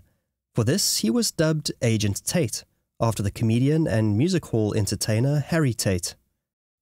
The newly recruited Agent Tate represented the almost perfect double agent. He had been arrested soon after arriving on British soil and had not yet managed to communicate with his German handlers. This allowed the British double-cross system to set the stage for his new mission as a double agent. Although he was motivated chiefly by survival to switch masters, the British felt that even if they could not completely trust him, they could at least fully control his communications with the Abwehr. The British double-cross system emerged from MI5's recognition that captured German agents offered more value as controlled sources than as executed prisoners. The 20, or double-cross committee, formed on the 2nd of January 1941 and chaired by Oxford historian John Cecil Masterman, controlled and coordinated approximately 120 of these double agents. The system's objective was rather simple: to fully control German intelligence operations in Britain, with a view in particular to assist Bletchley Park's ultra operations. By understanding German intentions for the war, they hoped to deceive the enemy with disinformation to thwart attacks and gain a strategic advantage. Agent Tate's first mission started in mid-October 1940 and focused on reporting back to the Abwehr what he knew they wanted to hear, including an equal mix of fabricated information and harmless, true intelligence. He was given the cover job of working on a farm. By the end of 1940, he had transmitted at least 38 reports, mixing accurate weather data with misleading information on aircraft production and invasion defenses. The reports he sent back, under the direction of the 20 Committee, impressed the Abwehr hierarchy. He was instrumental in persuading the Germans to plan an attack on the de Havilland aircraft factory at Hatfield, which turned into its own deception operation involving that scoundrel of a double agent, Eddie Chapman. After only 6 weeks in the field, Agent 3725 was recommended for the Iron Cross second class for his services to the fatherland. Unlike other Allied double agents like Garbo and Brutus, who managed vast, fictitious rings of sub-agents, Agent Tate was largely intended to be a loner. This limited the scope of the false intelligence he could send back to Germany, and so there came a point when it was deemed necessary to introduce the Germans to Mary. She was supposedly a farmer's daughter working in the Admiralty's cipher department. Tate said that it was from her that he managed to pick up valuable naval intelligence to pass back to the Germans. Although the Agent Tate operation was being funded by British intelligence, Wulf Schmidt had to maintain the charade of needing operational funds from Germany. He initially received smuggled funds from Karoli, but after he attempted to escape from his British handlers and was removed from the double-cross system, Agent Tate had to tell his handlers that he was in dire financial straits. This played perfectly into Operation Midas, a scheme devised by Yugoslav playboy Agent Tricycle, also known as Dusko Popov. In 1941, Popov, who invented a Jewish businessman wanting to transfer his fortune from England to the US, managed to convince the Abwehr to deposit dollars in American banks in exchange for pounds in England. In this way, as much as £85,000 flowed into British coffers. How ironic it was that Germany was funding British intelligence operations. Agent Tate received his fair share of the funds, which allowed him to continue his work against his former masters. But it wasn't all plain sailing for Agent Tate. Prior to Operation Midas, and when he was strapped for cash, the Abwehr had sent one of their agents, Karl Richter, to provide him with funds and new crystals for his radio. He was sent not only to dole out money and equipment, but also to verify that their agent was playing with a straight bat. In a 1941 radio message, Wulf Schmidt had included a reference to the Phoenix Hotel, which was a red flag to the Germans since this was one of their secret meeting venues. They wanted to check whether their agent had just been careless or if he had let slip on something more nefarious. Agent Tate had little to fear, for Richter proved a hopeless agent. After parachuting into Britain, he wandered around the countryside for a few days, surviving on chocolate and whiskey after mistakenly burying his food supplies along with his parachute. He was soon arrested and was not the sort of character to be of any use to the 20 Committee. He suffered a grim fate at the foot of the gallows. News of Richter's capture and execution was fed back to the Germans, and they sent nobody further to check on their agent. This didn't mean, however, that Agent Tate lived a carefree existence. To the contrary, he lived in constant fear of compromise. Any number of people within his immediate circle could betray him. Agent Snow, one of those also working for Double Cross, admitted to the Germans that he was acting under British control, leading to fears that Tate and others like him could be compromised. Nevertheless, Schmidt pressed on with his work, which by 1942 consisted mainly of sending weather reports and forecasts. This was essential information to the Germans for the planning of their air and naval operations against Britain. The Abwehr also became increasingly preoccupied with reports on Allied glider movements and British food and agriculture, wanting to know from their agent where underground food stores were located. In response, Schmidt sent fabricated information on fictional food stores, how rationing was being handled by the British government, and food production statistics. This may seem like banal information, but it was still an important part of the broader Allied disinformation system. Schmidt played a modest role in Operation Torch, the Allied invasion of French North Africa on the 8th of November 1942. To strengthen the deception that the Allies were planning a landing in Norway and not North Africa, Schmidt reported overhearing at a dinner party 2 naval officers talking about receiving orders on short notice to equip their ships with winter clothes and cold weather gear. By June of 1943, the Abwehr was pestering Schmidt to travel more to provide reconnaissance reports. He couldn't do very much of that working as a farmhand in rural England, and so MI5 arranged for him to work as a photographer in Watford. This offered him a break from the monotony of tapping away at his telegraph key all day and a chance to feed more varied information back to the Abwehr. But alas, German messages to Tate suddenly started to decrease, leading to renewed worries that his cover may have been blown. Setting these worries aside, Tate was kept active as an agent, on the chance that he could be of use in future. He had already transmitted disinformation to support Operation Cockade and Plan Ironside, but soon he would participate in the grandest deception of them all, Operation Bodyguard. Operation Bodyguard was the umbrella plan to conceal the Normandy landings of D-Day. Tate's contribution, while perhaps not central, was nonetheless significant. In January of 1944, he delivered a remarkable scoop, reporting Eisenhower's arrival in England a full 48 hours before its official announcement, impressing his German masters and re-solidifying their trust. A key aspect of Bodyguard was to present D-Day preparations as lagging. Tate contributed by disseminating disinformation about production delays of invasion boats and the supposed need for troop retraining, though these narratives became harder to maintain as large-scale rehearsals took place across Britain. When the Germans pressed him for reports on bomber formations around Cambridge, Tate strategically resisted, explaining that it was too difficult and dangerous for him to be sniffing around military airfields as a photographer based about 2 hours away in Watford. His reasoning was accepted, and in this way he was able to avoid providing any information to the Germans about Allied air power in the lead-up to D-Day. Agent Tate played a cameo in Operation Fortitude, the deception campaign for the Normandy landings. Fortitude South aimed to convince Germans that Normandy was a diversion for the main invasion at the Pas de Calais. Tate's role, although smaller than agents like Garbo or Brutus, contributed essential corroborating details. He reported on fictitious air exercises focusing on Pas de Calais and provided information from a fictional railway clerk at Ashford Junction about Fusag movements to embarkation harbours. Fusag, or the 1st U.S. Army Group, was the fictional army headed by U.S. General George S. Patton, which, in reality, was nothing more than a ghost army of inflatable tanks and false wooden planes.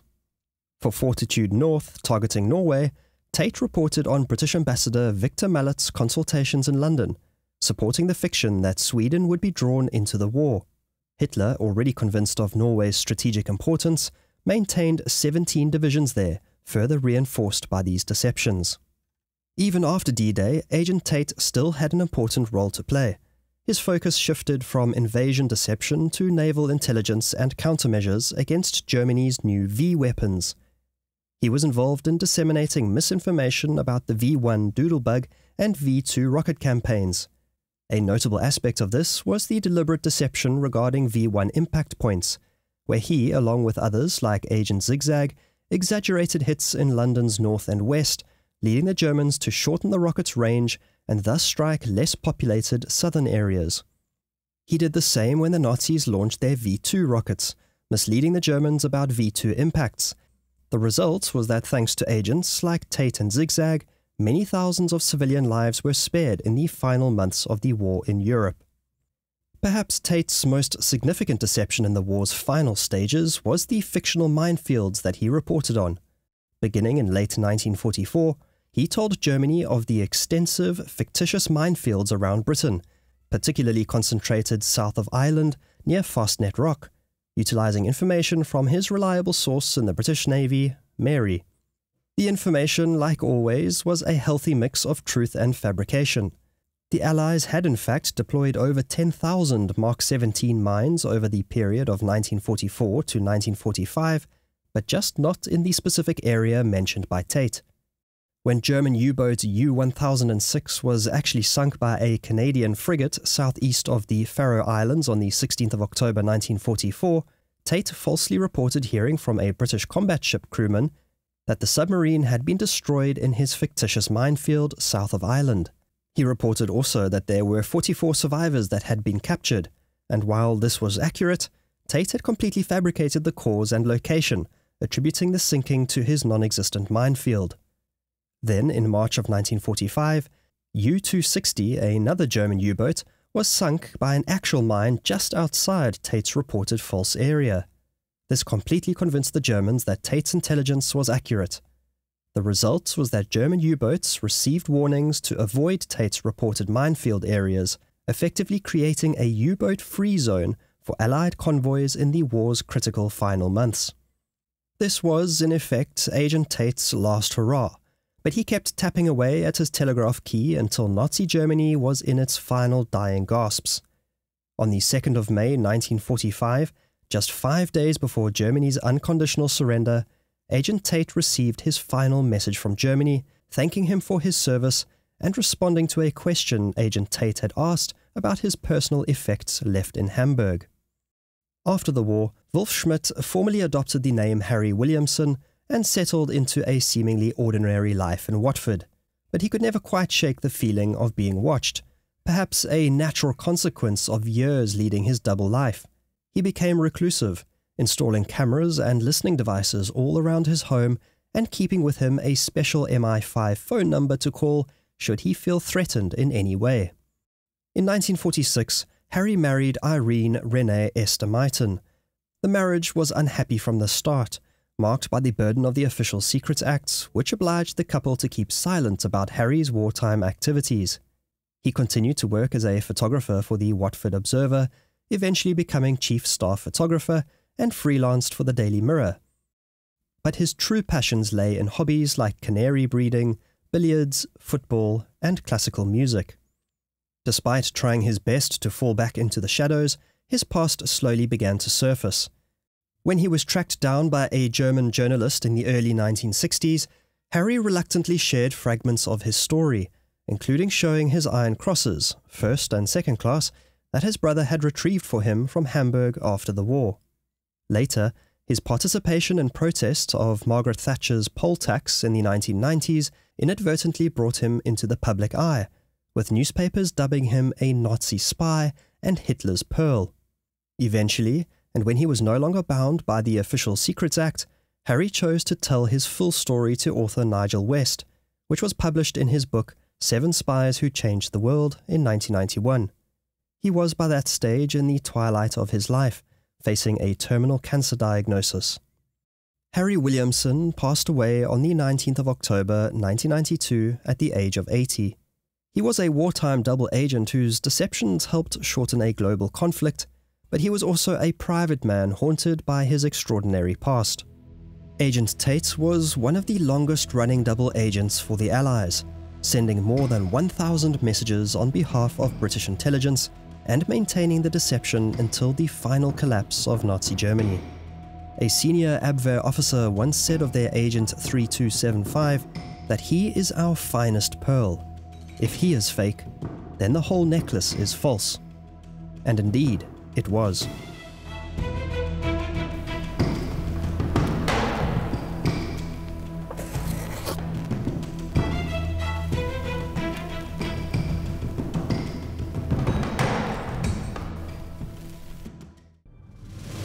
Imagine a professional criminal who became one of Britain's most valuable spies, a safecracker deemed so dangerous by police that his photograph hung in just about every station across the United Kingdom.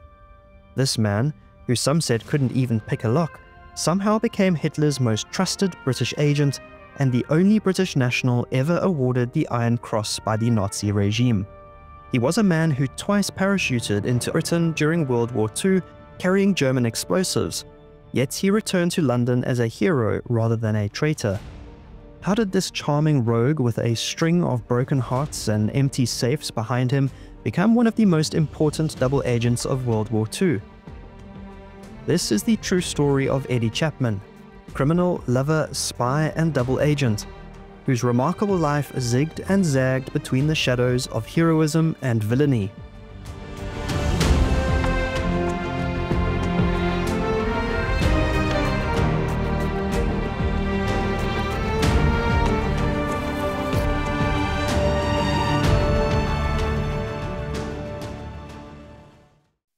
Edward Arnold Chapman was born on the 16th of November 1914 in the small village of Burnopfield in northeast England, 4 months into the First World War. As the eldest of 3 children, Eddie grew up in poverty, with a father who was frequently absent as a marine engineer and later spent more time drinking the profits of his rundown pub than being with his family. Despite showing intelligence, Eddie was described by teachers as lazy, insolent, and easily bored. He skipped classes frequently, collecting discarded lemonade bottles from the beach to sell to earn money for afternoons at the cinema. At 17, Eddie Chapman joined the 2nd Battalion of the prestigious Coldstream Guards, lying about his age and forging his father's signature. His military career proved brief. He passed basic training and was even assigned, somewhat ironically in hindsight, to guard the crown jewels. But by the end of 1933, Chapman was discharged from further service. His brother Winston claimed Eddie had disgraced the king's colours by getting a girl pregnant and had broken out of the military detention barracks. Not only had his military career come to an end prematurely, but the death of his mother in 1933 from tuberculosis devastated him and finally pushed him over the edge into the fringes of society. The stage was set for his entry into London's criminal underworld. Eddie Chapman arrived in London in early 1934. The vibrant, seductive nightlife of Soho beckoned, and Eddie quickly gravitated towards the district's shadowy criminal elements. Check theft, credit fraud, and housebreaking became the primary means by which he supported himself. Eddie's resume from these years reads like a patchwork of odd jobs and dubious dealings. A barman, masseur, film extra, boxer, wrestler, and even a dancer. Working as a barman allowed him to cultivate connections with Soho's criminal networks while maintaining a veneer of legitimate employment. In early 1936, Eddie married a woman named Vera Friedberg after knowing her for just 3 weeks. The marriage was largely one of convenience, intended to help Vera secure British citizenship. By the late 1930s, Eddie had established a notorious reputation as a safebreaker through his association with career criminal Jimmy Hunt, whom he met in jail in 1937. While Eddie would later be labelled as a master safecracker, in truth, his methods were far more crude. He and his criminal associates became known as the Jelly Gang, for their reliance on blowing up safes with gelignites to get at the cash inside. They targeted businesses such as cinemas, co-op stores, and dance halls, which they knew held sizable cash on premises. By the start of 1939, he had become one of Britain's most wanted men, with news of his crimes being splashed across national newspapers every other week. The law, once again, was bound to catch up with him. The Metropolitan Police were actively searching to identify him and the members of his gang, and Scotland Yard set up a dedicated investigating task force. The Jelly Gang decided they needed to hit targets further afield, away from the police hunting for them on the streets of London. Heading to Scotland, Eddie and his cronies managed to bungle a burglary of the St. Cuthbert's Co-op in Edinburgh later that year. The 4 burglars fled the scene with police in hot pursuit, and were eventually all rounded up and thrown into the Edinburgh prison. When Eddie appeared in court, he used a false name, Edward Arnold, and was granted bail. That proved a costly mistake, for Chapman fled as soon as he was released. And the Jelly Gang wasn't finished just yet.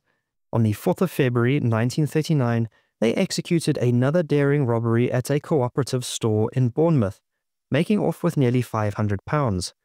But Chapman knew his luck was running thin. Police bulletins featuring his photograph circulated nationwide, and his notoriety grew with each passing day. He knew that he needed to lie low, and so his eyes turned toward Jersey in the Channel Islands, a stepping stone that he thought could lead him south to Monte Carlo and eventually to South America. At the time, he was living with his girlfriend, Frida Stevenson, in Shepherd's Bush, but he chose to leave England with another woman, Betty Farmer, who was apparently blissfully unaware of his criminal life and probably also of his other girlfriends.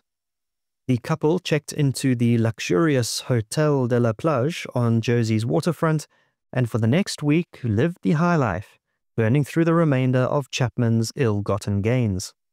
What Chapman didn't know was that his flight to Jersey was already known to the police, a letter written by his accomplice Darry to his girlfriend having been intercepted. One evening, while dining with Betty and two male companions at the hotel, Chapman noticed some men enter who he thought looked suspiciously like plainclothes policemen.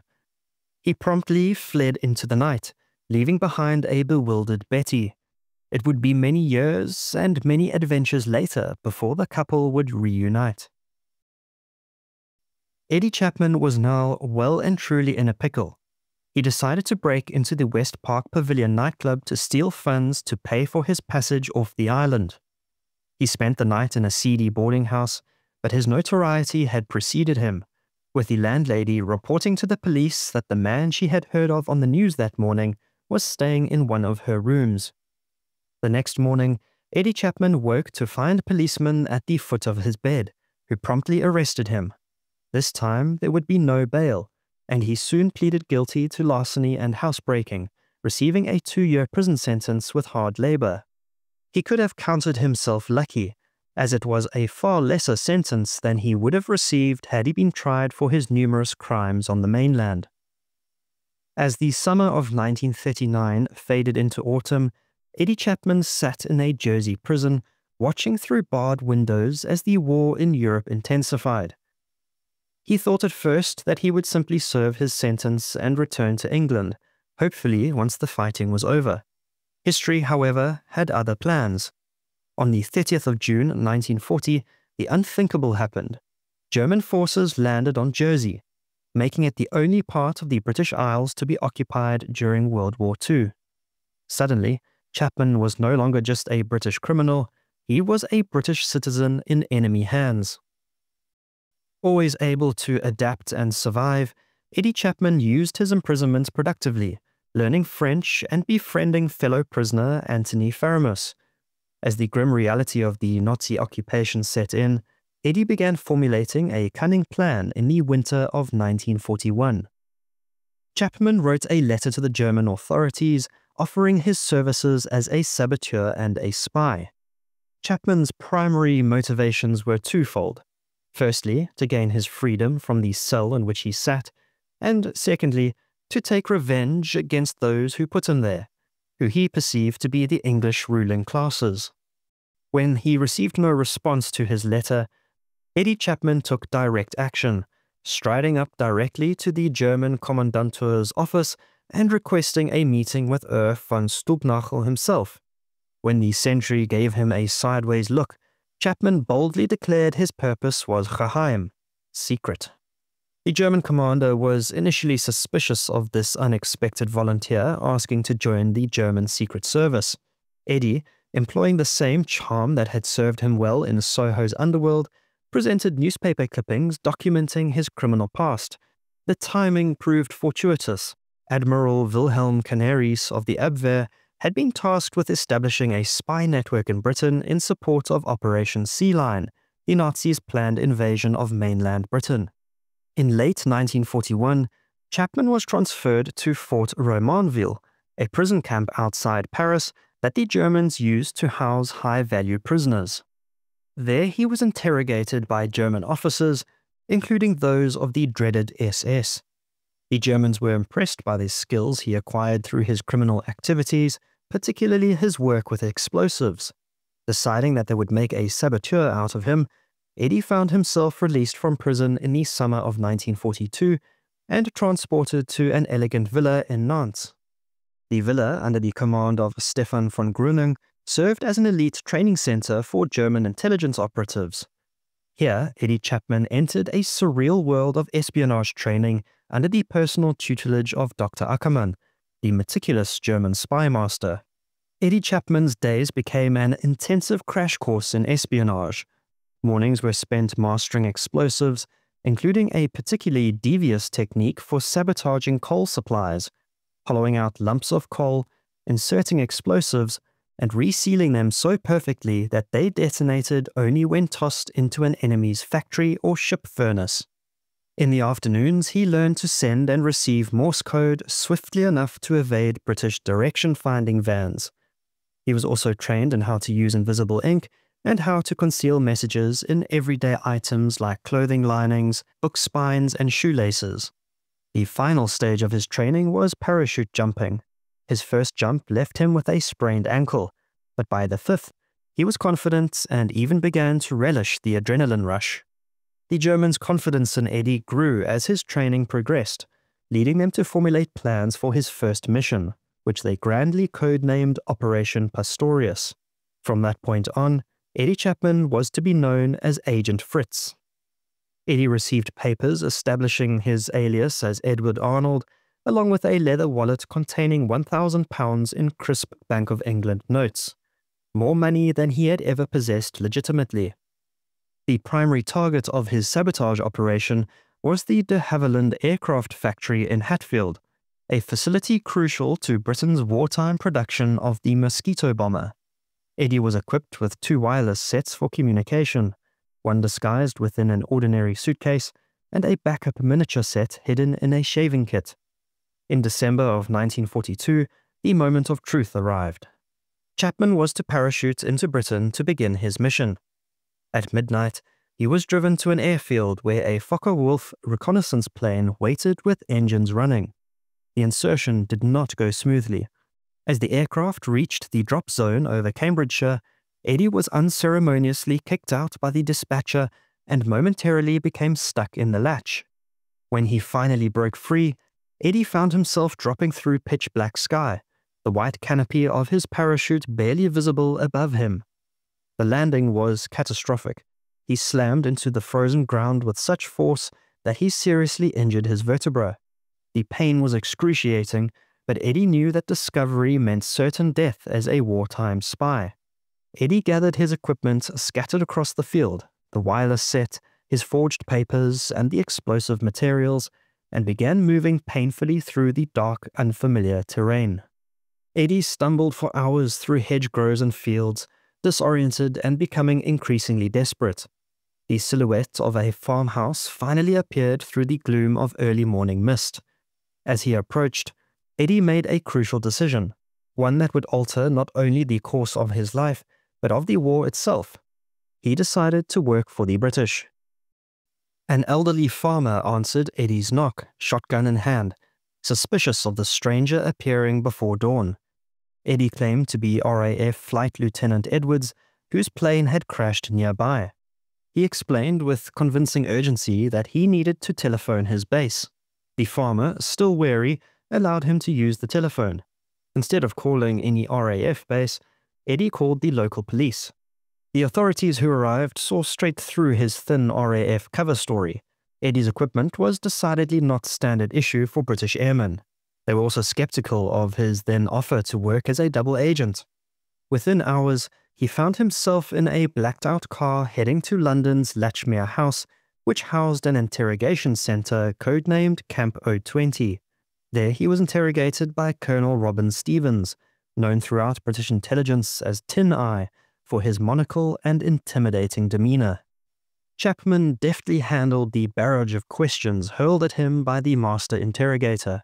He told Colonel Stevens that he had always intended to approach British intelligence as a double agent from the very moment he became a German spy. MI5 officers conducted exhaustive background investigations, even tracking down and speaking to former associates from Eddie's criminal days in Soho. His offer to work as a double agent had sparked intense debate among British intelligence officers. His extensive criminal record and admitted life as a scoundrel and fraud hardly suggested reliability. Some MI5 officers argued that he should be interned for the duration of the war. But after conducting several lengthy interrogations interspersed with sessions where Eddie eagerly shared everything he had learned about German intelligence operations, MI5 reached a remarkable conclusion. Eddie Chapman was, by and large, telling the truth about his willingness to work against the Germans. Having passed initial muster, Chapman was transferred to Camp X, a training facility near Bewley in the New Forest. Chapman was a quick learner, his criminal background proving an asset rather than a liability. Years of living outside the law had given him the perfect temperament for espionage, cool under pressure, resourceful, and comfortable with deception. In January of 1943, MI5 officially designated Chapman as Agent Zigzag, a codename that perfectly captured his unpredictable trajectory between the German and British intelligence services. Zigzag was assigned to Section B1A, led by Lieutenant Colonel Tommy Attar Robertson, the man who was charged with running the double-cross system, which was the counterintelligence operation that controlled turned German agents. This included many who were instrumental in Operation Fortitude, the Allies' grand scheme to deceive the Nazis as to the timing and location of the D-Day landings. The immediate challenge was how to deal with Eddie's sabotage mission given to him by the Germans. It was decided by MI5 that the best course of action was to fake an explosion and send disinformation back to the Germans. This deception operation was appropriately designated Operation Damp Squib. Victor Rothschild, head of MI5's anti-sabotage section and a member of the famous banking family, personally oversaw the planning. They needed to create a convincing explosion at de Havilland without actually damaging war production in order to convince the Germans that Chapman had in fact succeeded in his mission. This was easier said than done, but the solution proved ingenious. A small, controlled explosion would be staged at night when the factory was empty. Photographs would be taken of pre-existing damage at another facility, but presented as the results of Eddie's sabotage. A friendly journalist would be tipped off to ensure the incident made the newspapers, providing independent confirmation for Eddie's German handlers. Chapman himself was sent to Hendon, where he immersed himself in learning the minute details of his supposed attack, the exact location of the explosive placement, the sound and force of the detonation, even the smell that would linger afterward. It wasn't all hard work for Eddie Chapman, though. Always escorted by his MI5 shadows, he spent much time buying new clothes at London's best shops and visiting pubs. MI5 soon learned that Eddie was a man of expensive tastes. In one safe house, he requested and was given a gramophone with jazz records. He drank champagne when available and smoked cigars rather than cigarettes, telling his handlers that if he was to serve king and country, he should be treated like a king himself.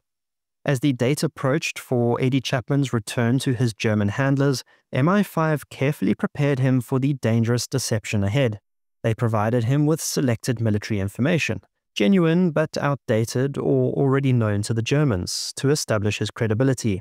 They rehearsed his cover story repeatedly, testing him with the same aggressive questioning techniques that his German handlers would likely employ.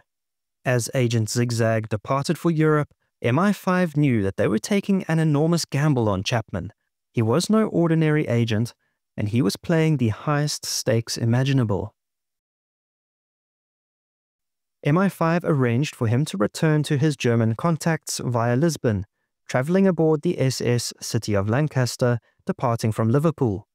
He made contact with his German handlers via the German legation.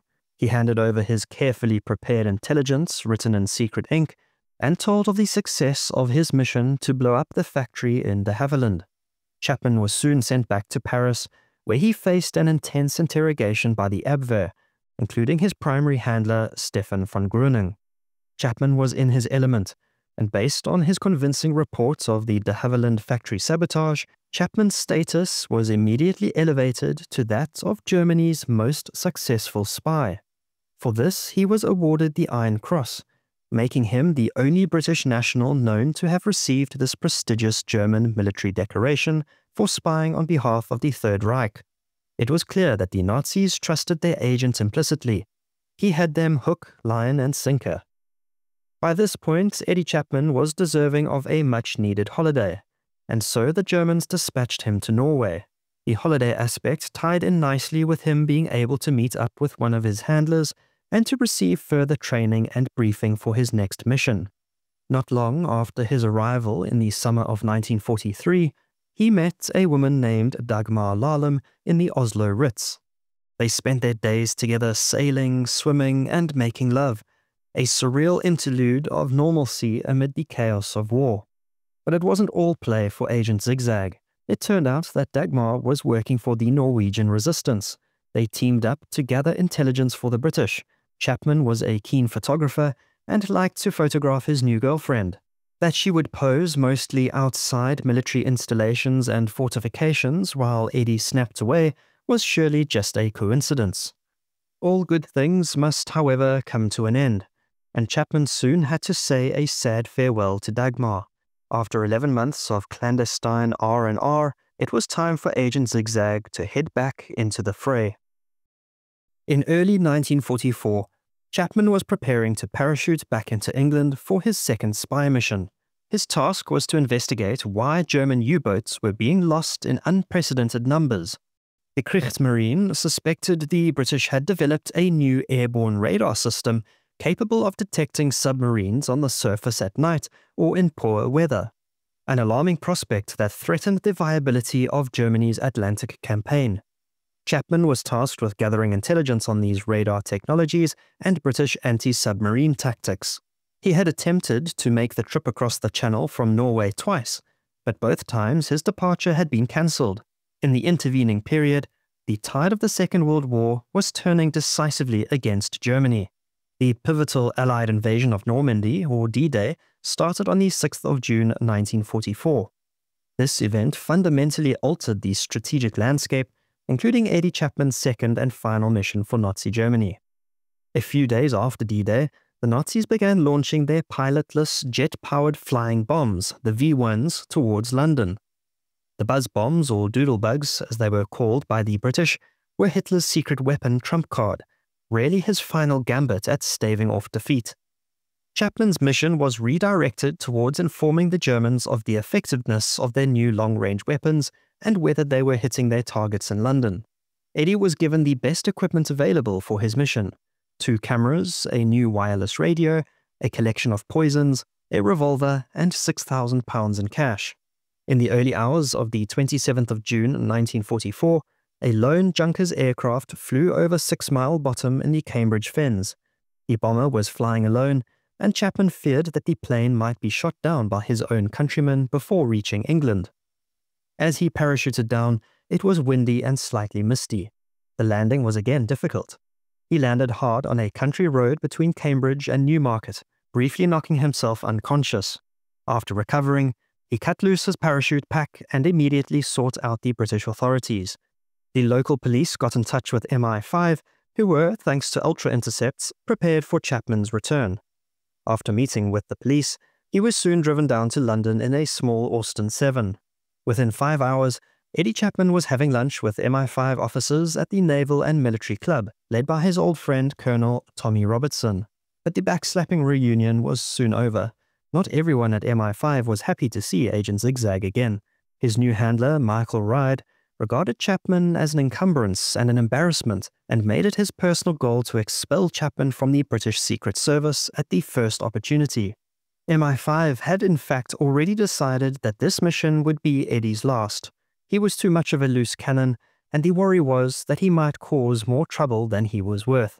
Nevertheless, Chapman's mission for Germany presented MI5 with a significant opportunity for strategic deception that they could not resist. Knowing the Germans lacked accurate ground reports, the British planned to use Chapman to send disinformation.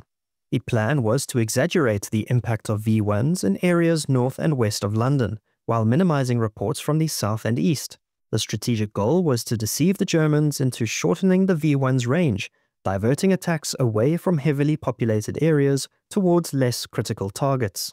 In his radio transmissions, Chapman consistently indicated that the bombs were overshooting their targets, landing in North and Northeast London rather than in the city centre. As a consequence, the Germans shortened their range, resulting in many bombs dropping harmlessly in farmlands short of the city and undoubtedly saving many thousands of civilian lives. On Saturday, the 1st of September, the last V1 launch sites in northern France were overrun, marking the end of the Doodlebug attacks. Approximately 5,500 people had been killed and 16,000 seriously injured in the 12 weeks since the attacks began, but the double agents' efforts made them less devastating. By the time that Paris was liberated in August of 1944, Eddie Chapman's indiscretions as an agent and lack of security were becoming a cause for increasing concern by MI5. He could not stop talking about his successes, which had gone to his head. The end for Agent Zigzag was inevitable.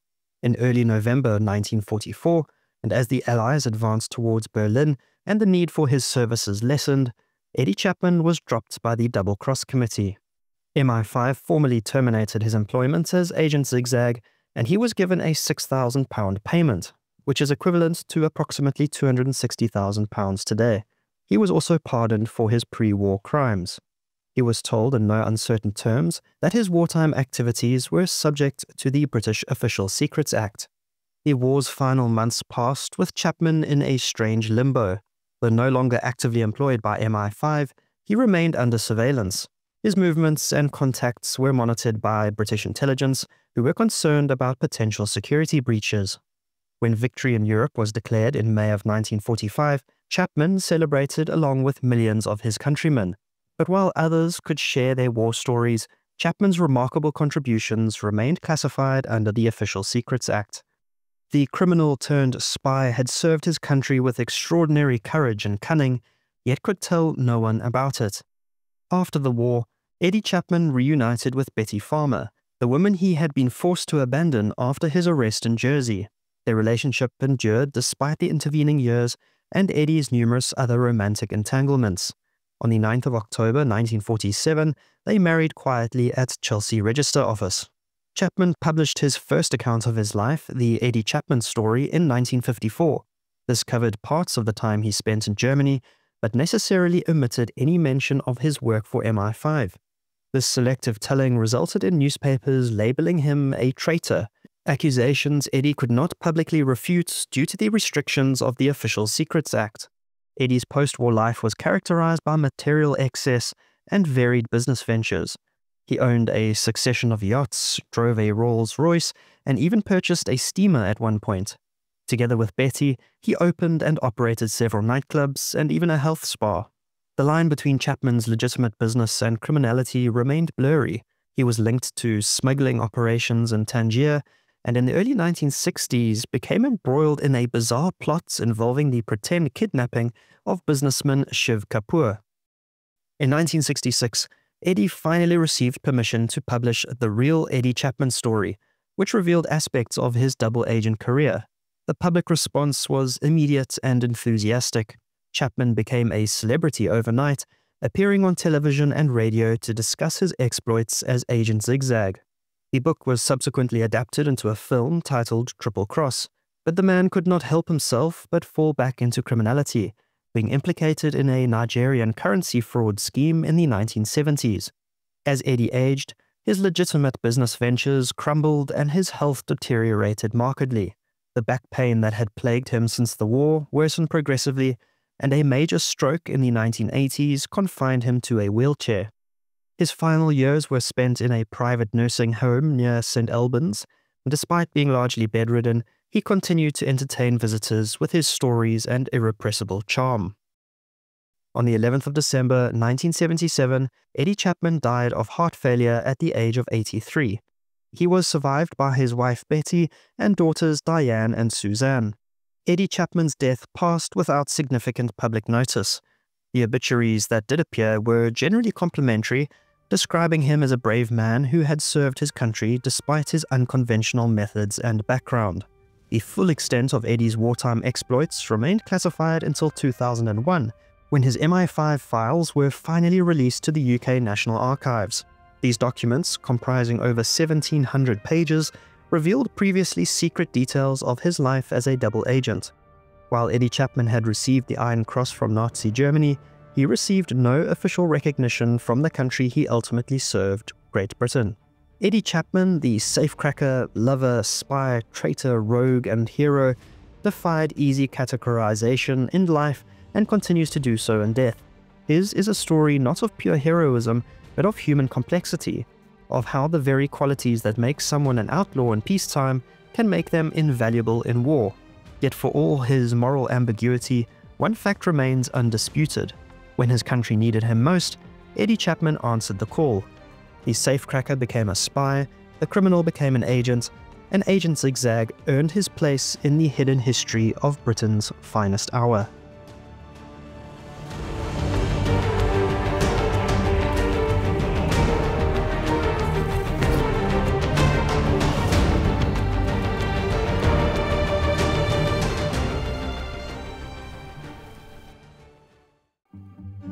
The radio operator's fingers moved across the Morse key with practiced precision.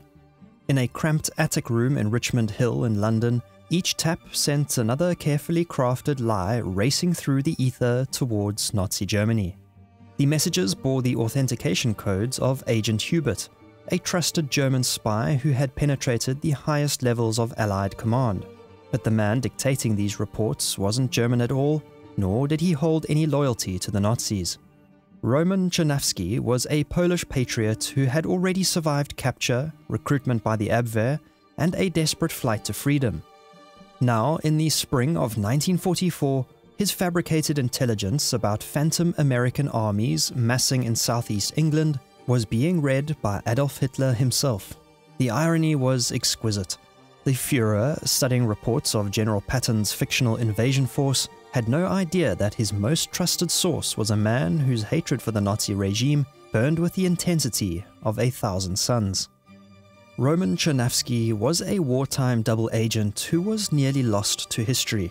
Fortunately, his story has been preserved so that his bravery may never be forgotten.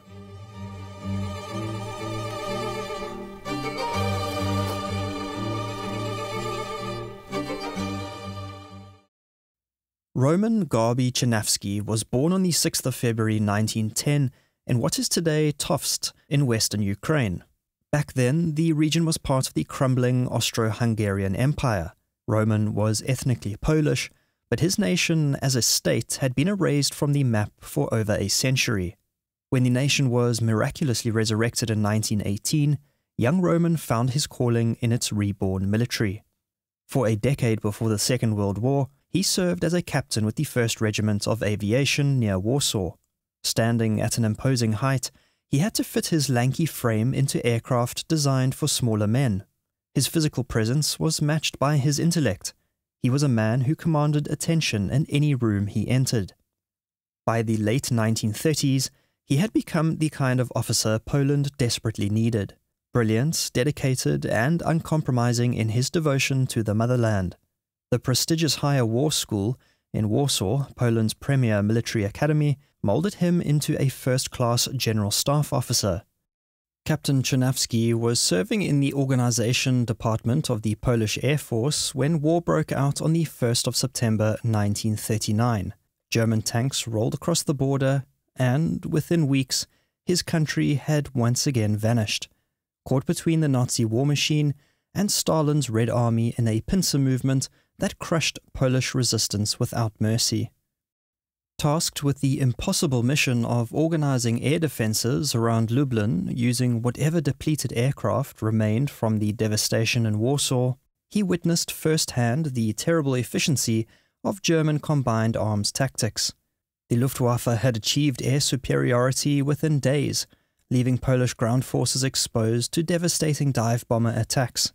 It was a masterclass in modern warfare that left an indelible impression on the young staff officer.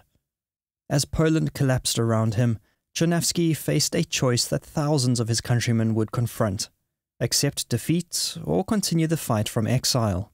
For a man who lived and breathed for Poland, there was no choice at all. France offered refuge, but not for long. Between November 1939 and March 1940, Czerniawski honed his intelligence skills at the Paris Military School before taking charge of intelligence for the Polish 1st Division. When the German blitzkrieg shattered France in the summer of 1940, he found himself stranded in occupied territory. The fall of France was for many even more shocking than Poland's rapid defeat. The nation that had boasted the world's largest army after Russia collapsed in just 6 weeks. Standing amid the wreckage of Allied hopes, Czerniawski conceived a bold vision to achieve Allied strategic superiority. If he could create an intelligence network stretching across occupied France, a dense screen of eyes as he described it, he could feed this vital intelligence to London. The Polish command in exile authorized his plan, and inter alia was born. In English, meaning cooperation between the Allies, inter alia was intended as a network of spies across France whose purpose was to collect military intelligence on German troop movements, fortifications, and other strategic targets, and then to pass it on to Britain via clandestine radio and courier routes. To operate covertly, he adopted the identity of Armand Boni, acquiring the real deceased man's birth certificate, clothing, and even his old bicycle. The story goes that he cycled 300 miles all the way to Paris, navigating German checkpoints with nothing but forged documents and nerves of steel. Czerniawski had patriotic fervor in abundance, but he was going to need far more than that to build a spy network from scratch. Fortunately, he had the trained analytical mind of a military staff officer. Czerniawski understood that his thick Polish accent made recruitment difficult among French citizens already suspicious of foreign influence. First and foremost, he needed a recruiter. Fate soon delivered an answer in the form of Mathilde Carré, a well-educated Frenchwoman with the poise and connections he desperately needed. Carré, codenamed La Chatte, or the Cat, became his companion secretary and primary recruiter. Together, they built something remarkable.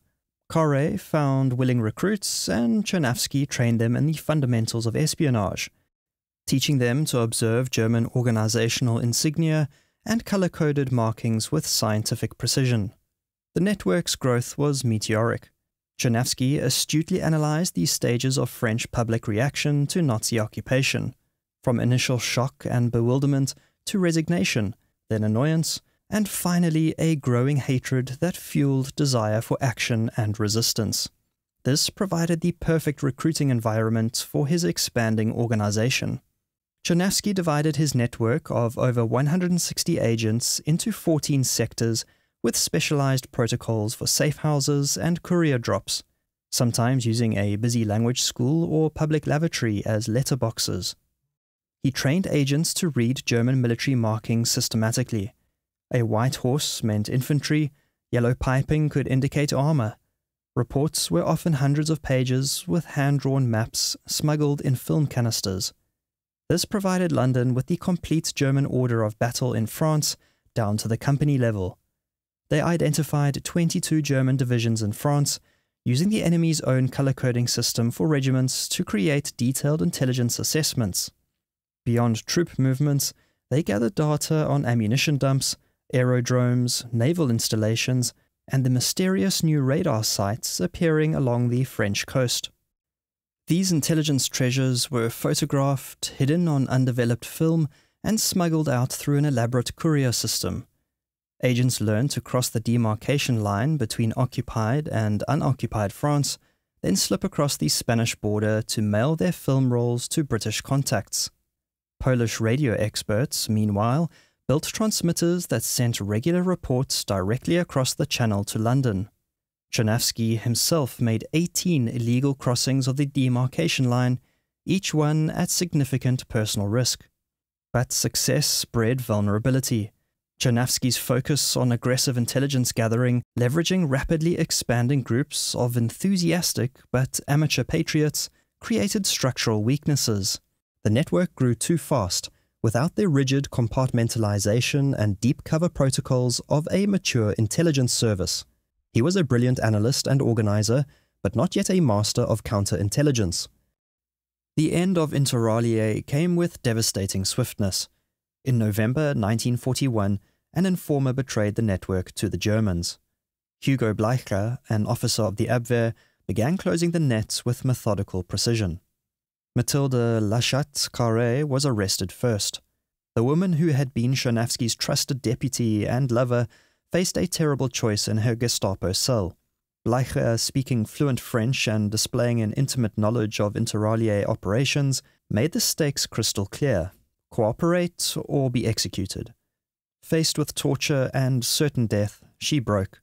The decision that would haunt her for the rest of her life was made in a moment of terror. She agreed to work for the Germans.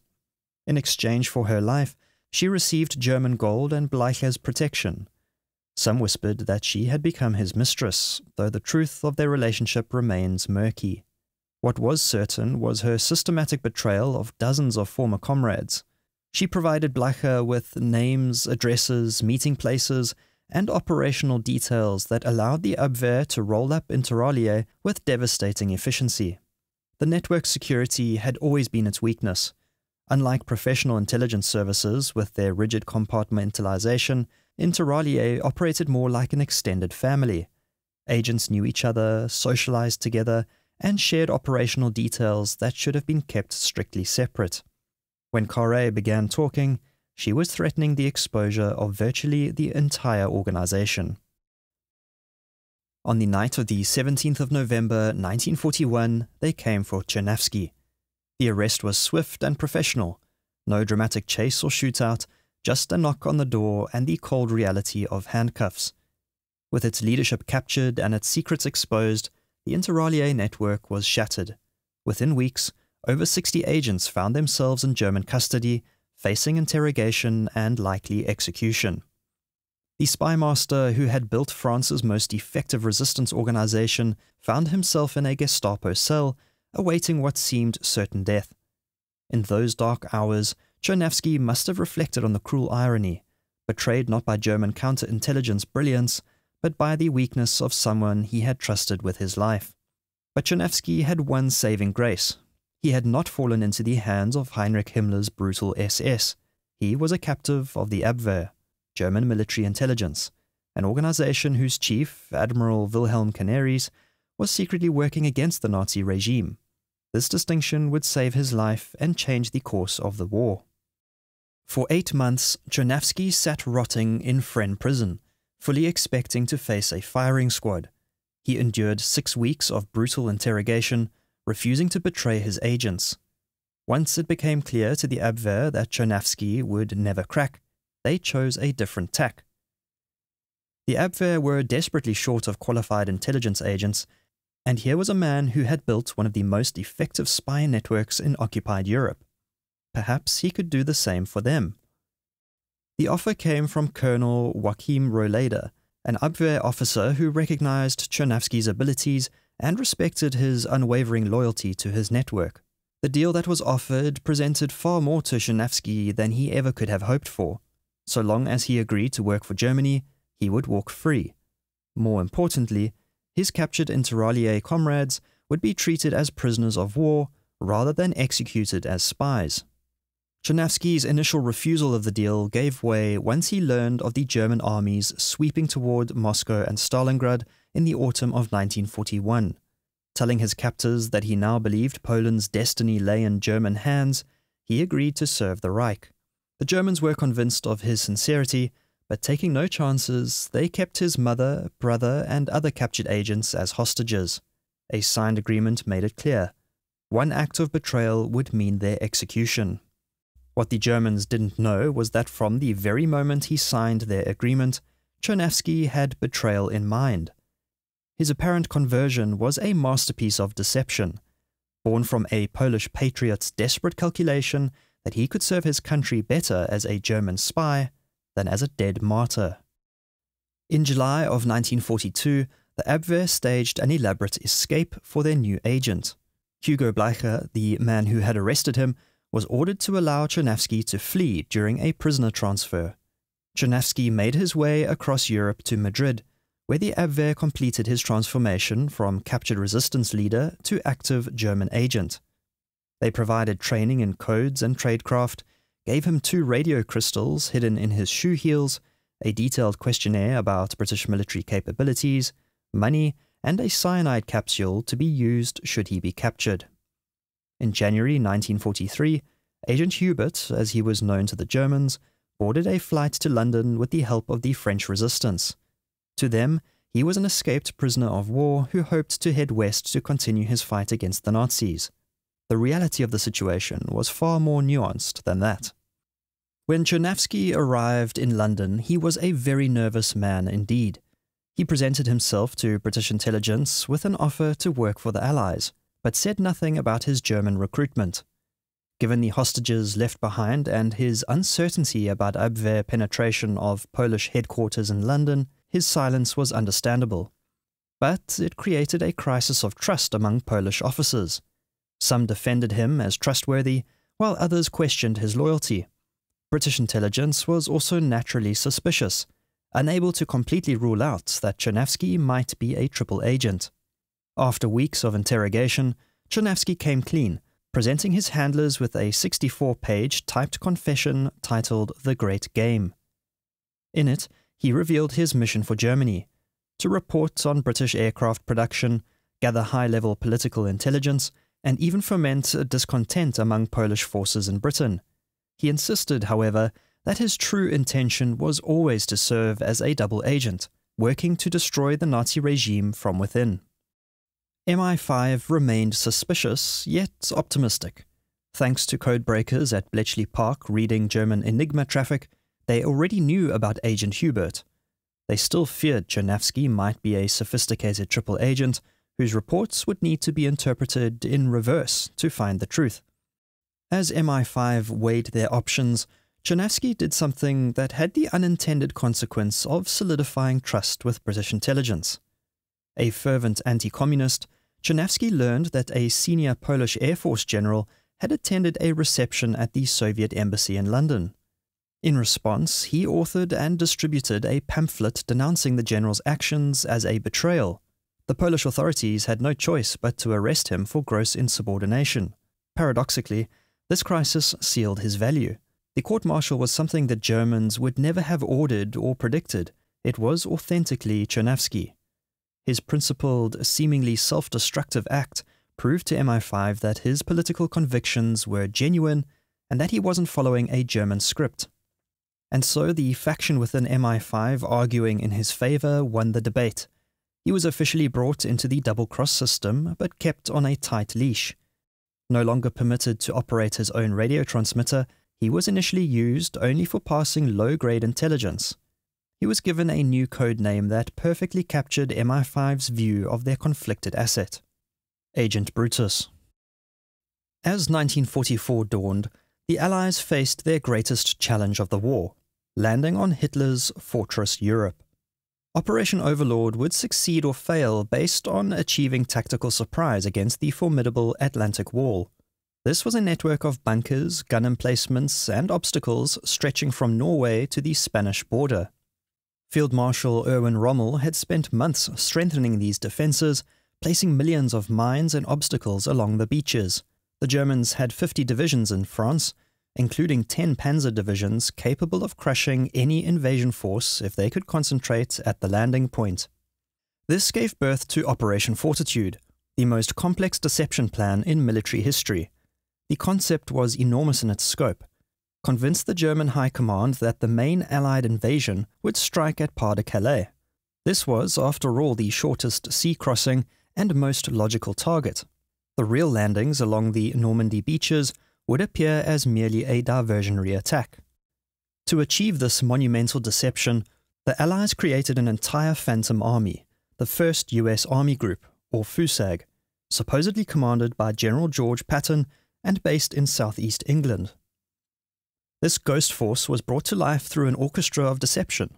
Thousands of inflatable rubber tanks and dummy landing craft scattered across Kent and Essex. Along with it went convincing fake military radio traffic broadcasts and carefully constructed but empty military encampments visible to German reconnaissance flights. The deception extended far beyond just props.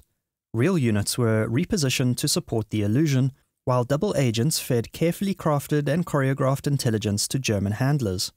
The plan required perfect coordination between multiple Allied intelligence services with each piece of disinformation designed to reinforce the others in German minds. By December of 1943, the 20 Committee decided Brutus was ready for the main event.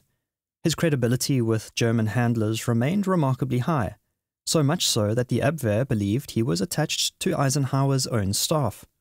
This perceived access to the highest levels of Allied planning made his reports incredibly valuable to German intelligence analysts desperate for accurate information about invasion preparations. From his attic in Richmond Hill, working with a British radio operator codenamed Chapman, Brutus began transmitting the lies that would set the course of history. The setup was as ingenious as it was dangerous. He maintained complete control over message content, writing in his own distinctive style, while Chapman handled the actual radio transmission. This arrangement allowed British intelligence to monitor every communication while preserving Brutus's credibility with his German contacts. Brutus did not send his reports in isolation.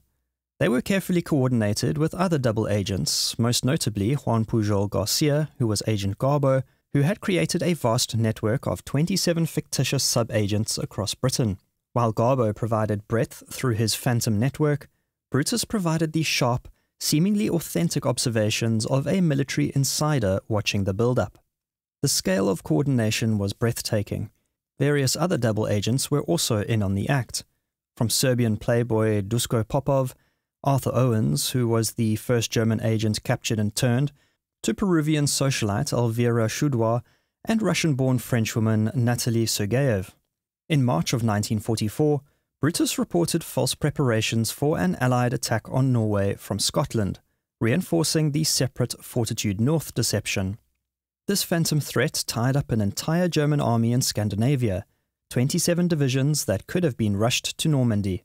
His fabricated Scottish tour provided the Abwehr with detailed intelligence about the fictitious Fourth Army, supposedly massing in Edinburgh under the command of General Andrew Thorne. The psychological warfare was exquisite. Brutus confirmed reports from other agents about Soviet naval and military missions in Edinburgh, implying joint Allied Russian operations against Scandinavia. This fed German paranoia about a two-front assault and reinforced Hitler's obsession with defending Norway. On the 9th of May 1944, Brutus reported sighting the 4th US Armored Division in Bury St. Edmunds, part of the Phantom Fusag force supposedly massing for the Calais assault. These units were real, but their movements had been choreographed to support the deception. On the 25th of May, he placed the 11th British Armoured Division in Surrey, far from the actual Normandy preparations taking place in southern England. Each transmission added another brushstroke to the masterpiece of deception. By D-Day, Brutus had provided the Germans with what appeared to be a complete picture of Patton's fictional army group, including detailed order of battle information that mixed real units with completely imaginary formations. The Germans had been thoroughly tricked into believing their false agents. Throughout 1943, these men and women had provided accurate intelligence about real Allied operations in the Mediterranean, including the invasions of Sicily and Italy. This established credibility made their D-Day deceptions devastatingly effective. German intelligence had no reason to doubt them. The success was total. The German High Command, including Hitler himself, swallowed the bait completely. The echo chamber of cross-confirmed lies by multiple double agents paralyzed German reserves. Even after Allied troops stormed the beaches of Normandy on the 6th of June 1944, they remained convinced this was only a feint. For crucial weeks, Germany held back the powerful 15th Army in Pas-de-Calais, including elite panzer divisions equipped with the formidable Tiger tanks that could have devastated the Normandy beachhead. The numbers tell the story of the deception's impact. The Germans had stationed their strongest forces exactly where the Allies wanted them, away from Normandy. Of the 10 panzer divisions in France, only one was positioned to immediately counter-attack the real landings. The 15th Army, with over 200,000 men, remained in the Pas-de-Calais area for weeks after D-Day, waiting for Patton's phantom invasion that would never come. This strategic paralysis gave the Allies the time they desperately needed to consolidate their fragile beachhead. Without the deception, German reserves would have rushed to Normandy within hours of the landing, potentially crushing the invasion before it could gain momentum. The lies told by Brutus and his fellow double agents undoubtedly contributed to ensuring that Operation Overlord would succeed in opening the long-awaited Second Front in Europe. For Roman Czerniawski, Allied victory bore bitter fruit. His beloved Poland fell under Soviet domination, a regime he loathed just as much as the Nazis. Return to a hero's welcome was impossible. The communist government would have imprisoned or executed him as a Western spy. And so he chose exile in the country he had served so faithfully. Roman Czerniawski faded into quiet obscurity in West London, taking up the modest trade of printing. His neighbours knew nothing of his wartime exploits. To them, he was simply a charming East European gentleman with an affinity for cats. His wartime service hadn't gone entirely unrecognised. In 1941, the Polish government in exile awarded him Poland's highest military decoration. After the war, he was secretly appointed an officer of the Order of the British Empire for his service to the Allied cause. Eventually, in 1961, and with War Office permission, he published The Big Network, detailing his creation of Inter alia. But the book remained silent about his crucial role as Agent Brutus. This was a secret still too dangerous to tell. The first public disclosure of Czerniawski's role as Brutus only came much later, in 1972, when J.C. Masterman's book, The Double Cross System, was published. Czerniawski was named as one of the double agents. His full story would emerge over the decades that followed. Roman Czerniawski died in London on the 26th of April 1985, aged 75. He was buried among fellow Polish airmen in Newark-on-Trent, his heroic contributions to Allied victory largely forgotten by the public. The quiet anonymity of his final years was the tragic consequence of his political reality. Caught between Western secrecy and Eastern hostility, he was a silent hero whose full story couldn't be told in his lifetime. In the final accounting, Roman Czerniawski stands as one of the most effective agents of the entire double-cross system. His unique background as a professionally trained Polish staff officer, combined with the credible cover story his capture provided, allowed him to play a role few others could have managed. The radio in that Richmond Hill attic fell silent long ago, but its final message still echoes through history. In the end, the Polish patriot who began the war building networks to fight the Nazis ended it by feeding them the lies that sealed their doom.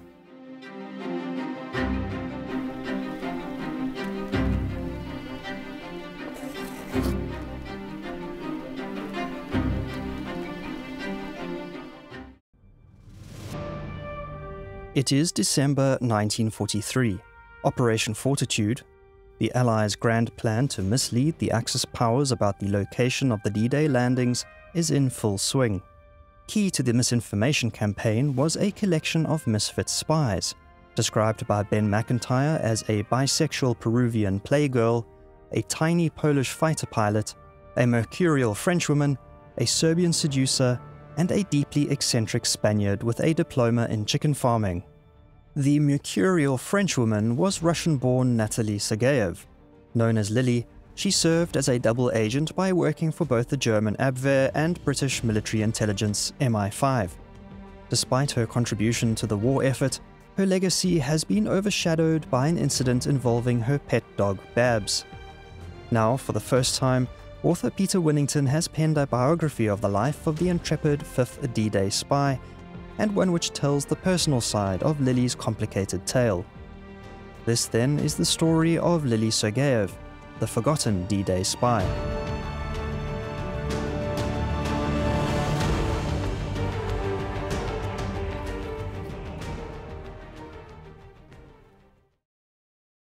Natalie's parents, Sergei and Marie, both came from affluent bourgeoisie backgrounds, owning a flat in St. Petersburg and a family estate 600 miles south near the city of Kursk. Natalie, or Lily as she was always called, was born on the 25th of January 1912. Lily's parents had expected and hoped for a boy, yet despite her blonde hair and blue eyes, Lily was never particularly feminine. Lily's sister Mary, who was always known as Moose, was born 2 years later in 1914, and the daughters could not have been more different. Moose was easygoing and compliant, in stark contrast to her independent, mischievous, and headstrong older sister. The Sergueiew family emerged from the First World War relatively unscathed, Sergei managing to avoid conscription, and Lily and Moose being too young to permit Marie to volunteer outside the home.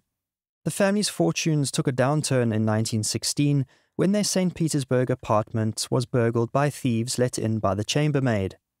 The loss of the family's valuables was, however, a mere foretaste of the upheavals the Sergeyevs were about to face with the onset of the Russian Revolution in 1917. The Bolshevik uprising of February 1917 prompted Lily's family to escape the turmoil of St. Petersburg by retreating to the calm of their country estate. But Sergei and Marie would have done well to leave Russia entirely, for as members of the bourgeois class, they were prime targets for the Bolsheviks. Lily's parents instead returned to St. Petersburg, leaving her and Moose in the care of their grandmother, known as Aunt Tatia. The coup d'etat on the 7th of November, called the October Revolution, saw Sergei being arrested by the Russian secret police. Sergei and Marie fortunately managed to negotiate for his release and were soon reunited with their daughters in Kursk. The family was not yet out of danger, with Lily and Moose being separated from their parents time and again in their desperate attempts to stay ahead of the marching Bolsheviks and escape Russia. Travelling on towards Turkey, down the coast of the Black Sea, the family eventually managed to leave Russia, arriving in Marseille, France, in August of 1920. The family soon settled in Paris, the cultural epicenter of France, and a city in which they had connections and relatives. The family enjoyed a new life that was a far cry from the terror of the Bolshevik Revolution. Education for the two young ladies was paramount, and by 1924, Lily and Moose were enrolled in a prestigious convent school in Paris. There, Lily demonstrated a clear talent for art, which led her to later enroll at a private art school. Lily's teenage years were marked by her mother showing clear favoritism to Moose, the far prettier of the two sisters. The family's finances also began to dwindle, compelling Sergei to buy and sell used luxury vehicles and Marie to take up dealing in women's clothing. The money earned was, however, not enough to allow Lily to continue training at her private art school. She was compelled to leave in 1932, swapping her classroom for days spent at the Louvre in self-study when she wasn't at home doing chores. A year spent at home fulfilling her domestic duties left Lily feeling bored and unfulfilled. In 1933, inspired by the German youth movement Wandervogel, 21-year-old Lily Sergueiew decided to embark on an incredible 1,400-kilometer walking trip to visit the art galleries she had heard so much about in Berlin and Warsaw. Armed only with her painting supplies, a rucksack, and a pair of sturdy hobnail walking boots, Lily set off. She received a small allowance from her parents, which she collected from various post offices en route, but her modest means forced her to learn to haggle and negotiate. Upon completing her arduous trek to Berlin, Lily was charmed by the kindness and discipline of the German people. She was, however, equally alarmed by the emergence of a new chancellor in the form of Adolf Hitler and the nation's clear militarization and preparation for war. While in Berlin, Lily met a man by the name of Felix Dassel. A Latvian by birth, he had ties to Russia but was working as a journalist for one of the major German newspapers at the time. Lily was then quite unaware of his secret life as a recruitment agent for the German intelligence services, the Abwehr. Lily then took up journalism, which more readily paid the bills than her artwork. She wrote for a daily German newspaper, with her writing soon shifting from art and culture to politics and people, as she navigated the treacherous waters of German politics of the 1930s. In September of 1933, Lily was granted a press pass to observe the trial of the 5 men accused of setting fire to the Reichstag. She managed instead to have her first altercation with members of the Gestapo. When she tried to enter the courtroom, she was detained and swept away to the now infamous Alexanderplatz prison for interrogation. During her questioning, Lily remained indifferent to the danger she was in. Her answers were sarcastic and humorous. Her interrogators were taken aback by this and were ultimately compelled to release her after she produced an article from her friend Felix Dussel as evidence of her bona fides. This was, however, only after she had been detained for 2 nights and had a chance to experience life as a prisoner of the Nazis. After her release, Lily decided it was time to move on from Germany and continue her journey onwards to Warsaw. Passing through the Polish border, she discovered a thriving Jewish community which was a stark contrast to the near invisibility of Jews in Nazi Germany.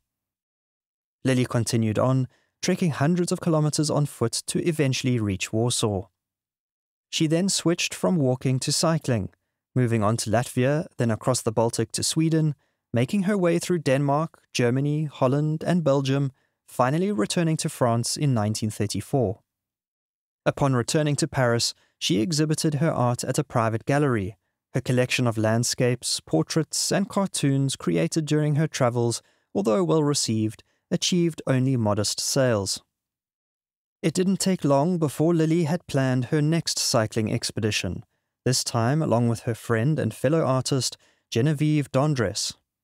They managed to secure a sponsorship deal from a sports shop, receiving 2 men's Genial Lucifer bicycles in exchange for promoting the brand during their travels. In a bold move for the time, the women wore divided skirts to facilitate riding the men's bikes they had chosen for their strength and lightness. Setting off on the 9th of June 1934, their goal was to explore the capital cities of Europe. Their first destination was Berlin, arriving during the Night of the Long Knives.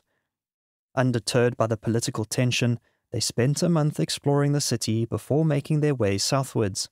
Passing through Czechoslovakia and Prague, news of their journey started to spread ahead of them. By the time Lily and Genevieve arrived in Vienna, they received a warm welcome from many well-wishers. The next part of their journey took them through Yugoslavia, where they encountered for the first time the imposing fences surrounding a Nazi concentration camp. This was a sobering experience on an otherwise joyous trip. The cycling pair then moved on to Belgrade. There, Lily hoped to meet King Alexander I of Yugoslavia, having a family connection to him through her grandfather. However, her hopes were dashed when King Alexander was assassinated during a state visit to France on the 9th of October 1934.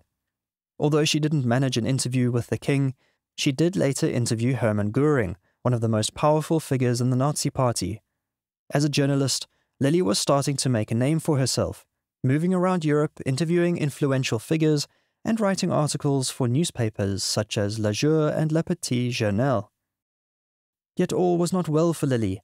In 1936, she began to suffer from acute pains, which only much later she learned was as a result of kidney stones and the onset of renal failure.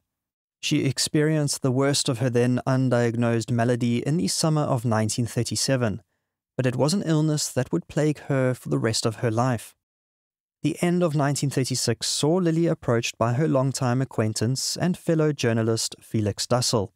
He offered Lily 2,000 francs per month, all expenses paid, to visit Czechoslovakia to notice things and gauge local opinion. On her return, Lily was to provide Felix with this information for an article that he was planning to write. She accepted this offer, perhaps not realizing at the time that she was being groomed to spy for the Nazis. In the first half of 1937, Felix finally revealed to Lily that he was recruiting agents on behalf of the Abwehr and formally invited Lily to work for them. She declined the invitation, her reason being that she foresaw working for the Nazis being to the disadvantage of her beloved France. Instead, and inspired by the French aviation pioneer Marisa Hills, she decided she would embark on another cross-country adventure, this time by cycling from Paris to Saigon.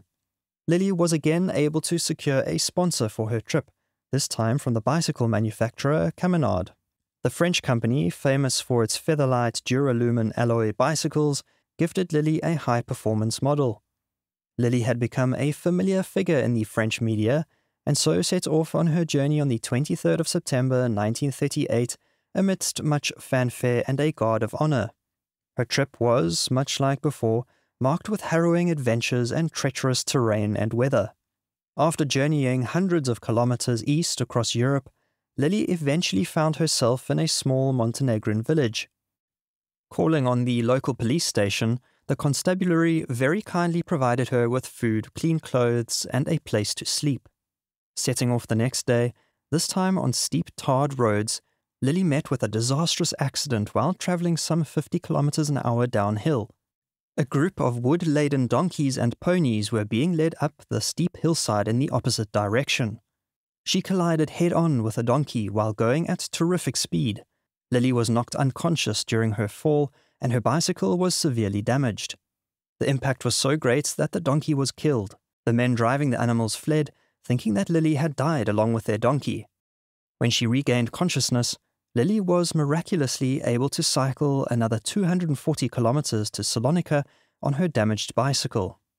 There she recovered from her injuries and was able to repair her bicycle after replacement parts were sent by Caminard. Lily was well enough to resume her journey on the 11th of January 1939.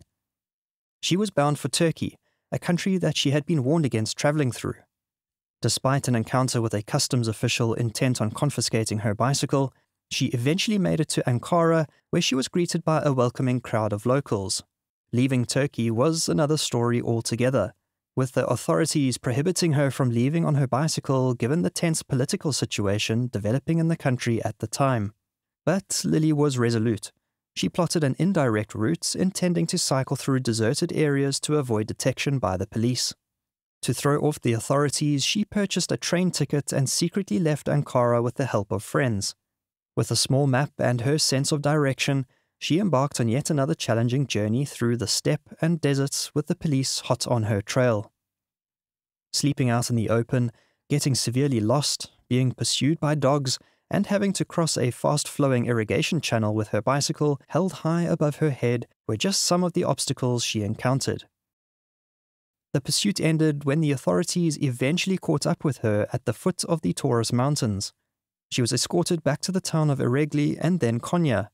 After insisting on being given a number of letters and parcels waiting for her at the local post office, she accepted to take the train to the station closest to the border with Syria. Lily's plan from there was to ride through Syria and follow the Euphrates into Iraq. By the end of June, she reached the Mediterranean coastal city of Lataki. She continued on to Tripoli, where she captured her joyous, relaxed self in a photograph before moving on to Aleppo in Syria. Her plan to journey towards Baghdad was abruptly halted when, on the 1st of September 1939, Germany invaded Poland.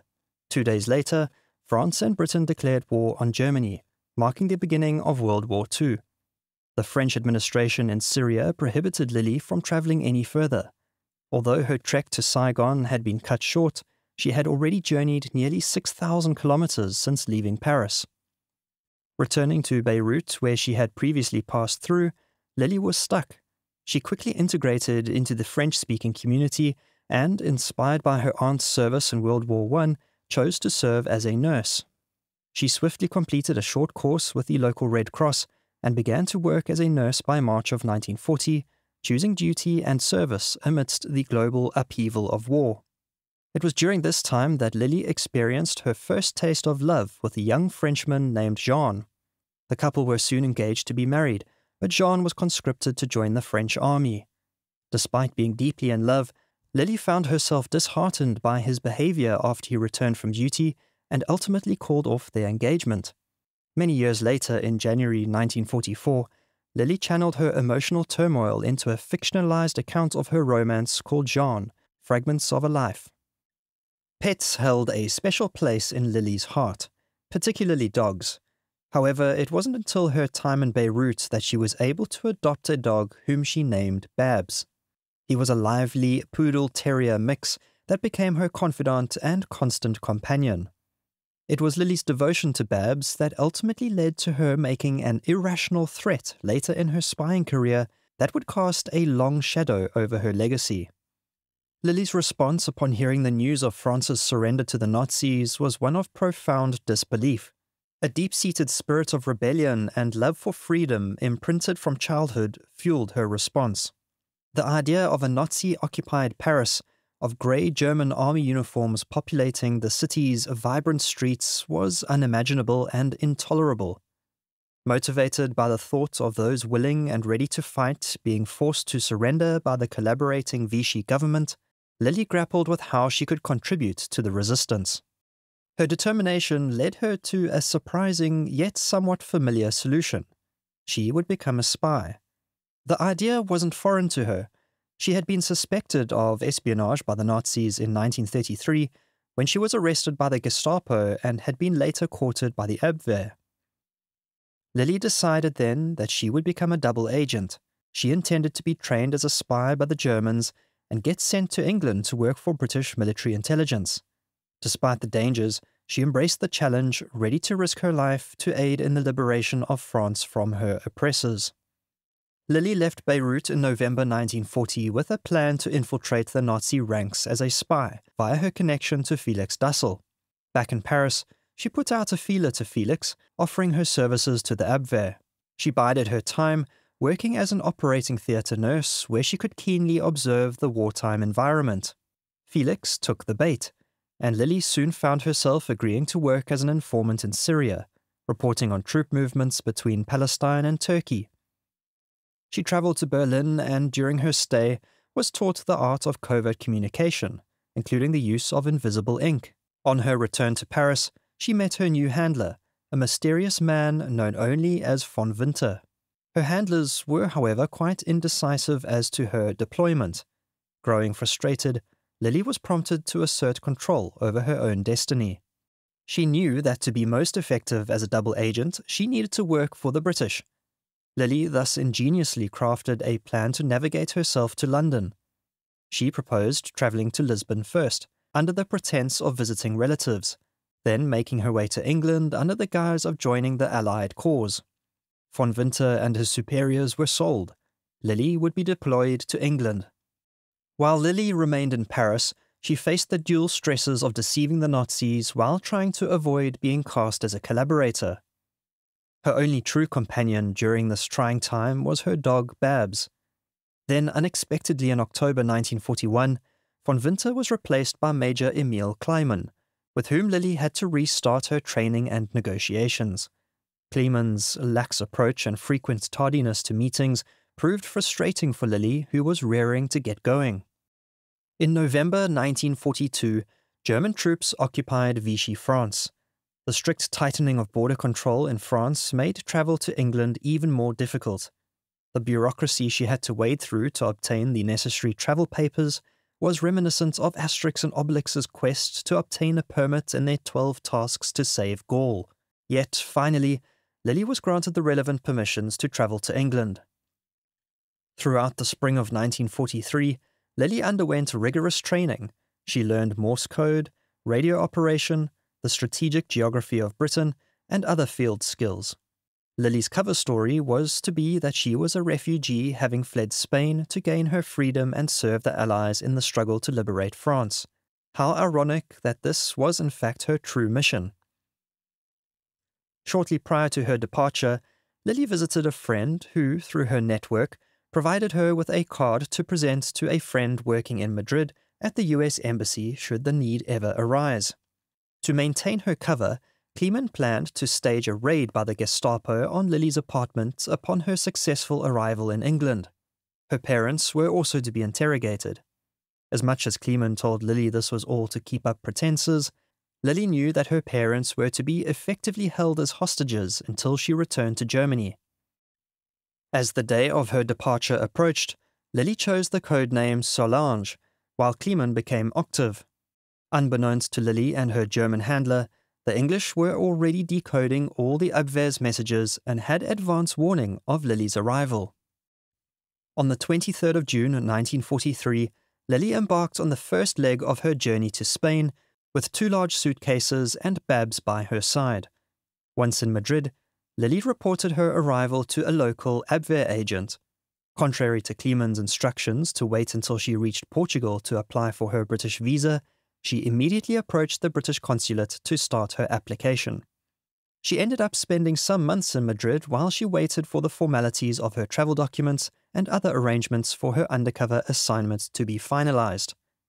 To pass the time, she took up swimming, learned basic Spanish, and spent many hours in art galleries admiring the works of Goya and Greco. Lily, now braced for a different, more dangerous phase of her secret mission, decided she needed to make contact with the British authorities. This she did by presenting the card she had been given to the man working at the US Embassy.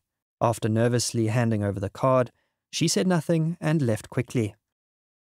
After a few days, she plucked up the courage to return to the US Embassy. This time she spoke to the man, revealing to him that she had been sent by the Abwehr and that she needed to get in touch with the British.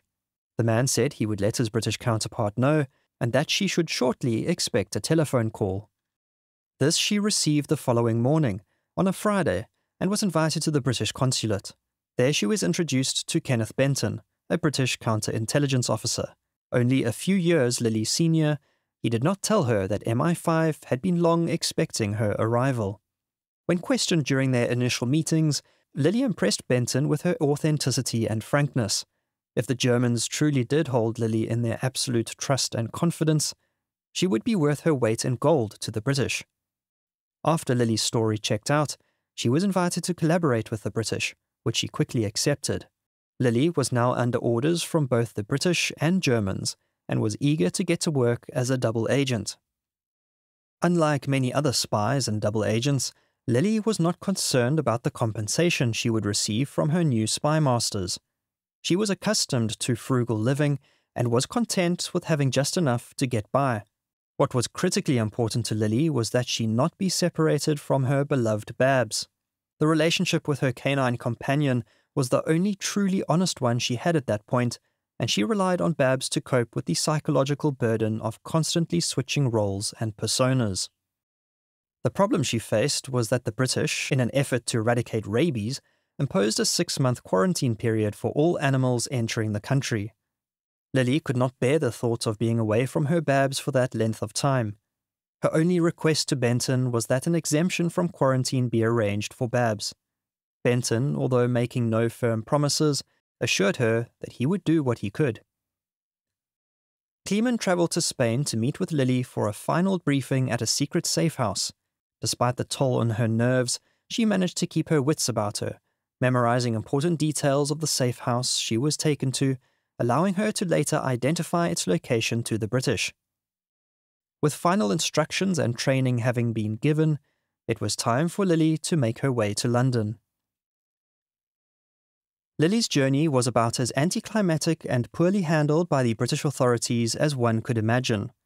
Despite the many assurances, arrangements for Babs had not been made, and Lily was forced to leave him behind in temporary quarantine in Gibraltar. She managed to convince an American pilot to fly Babs across to England for her at a later date, but as we shall sadly see, this never happened. Moreover, the arrangement of her travel papers was bungled, with Lily only receiving the required paperwork from the British consulate in Spain after much protestation. She nevertheless managed to get on her way via Gibraltar. Lily was immediately unsettled by her interactions with her new British spy masters. The first MI5 officer she met in Gibraltar provided her with a fake passport under the name of Dorothy Tremaine. The British agents on the other side were expecting Lily to travel under her real name, and so ended up subjecting Lily to intense questioning after she arrived at Bristol Airport on the 6th of November 1943. Once the confusion as to Lily's true identity was eventually resolved, she was escorted from the airport to London by a somewhat surly female police officer and then housed in a London reception centre. Unbeknownst to Lily, she had been placed in Nightingale Lane, a facility designed to hold women entering Britain until they were thoroughly vetted. For 5.5 days, Lily was interrogated by her assigned case officer, Mary Shearer, and Captain R.H. Osborne. Lily told her life story, recounting in detail her journeys since leaving for Warsaw in 1933. Lily was forthright and assertive, and by providing meticulous character portraits of various Abwehr agents, she quickly proved herself to be a valuable source of intelligence. After her questioning was complete, Lily was given some troubling news. Shearer informed Lily that her beloved Babs could not be brought to England after all. Lily perceived this as a betrayal, and it was foreboding of future disputes between Lily and her British handlers. Lily found it hard to identify with the British, finding them generally unfriendly and their attitude towards the war very different to her compatriots in occupied France. Their approach seemed clinical and methodical, lacking the fiery passion and desire she saw in the French who so desperately wanted to secure their freedom. She nevertheless resolved to set personal differences aside for the sake of her mission. Lily was relocated to a Kensington flat. She hardly had time to settle in before being introduced to Colonel Thomas Robertson of MI5, who revealed the significant role Lily was to play in the war. It had long become evident to the Allies that they needed to open a Western front in the war to beat the Germans.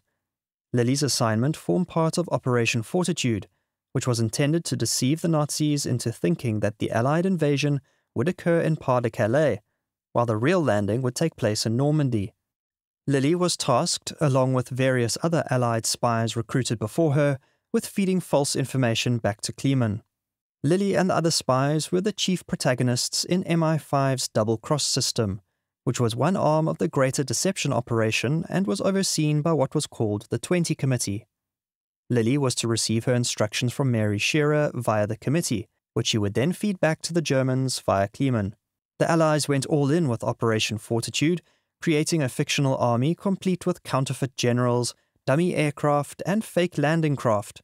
This grand deception, if pulled off, would ensure that a significant portion of the German forces would be occupied elsewhere during the real invasion starting in Normandy.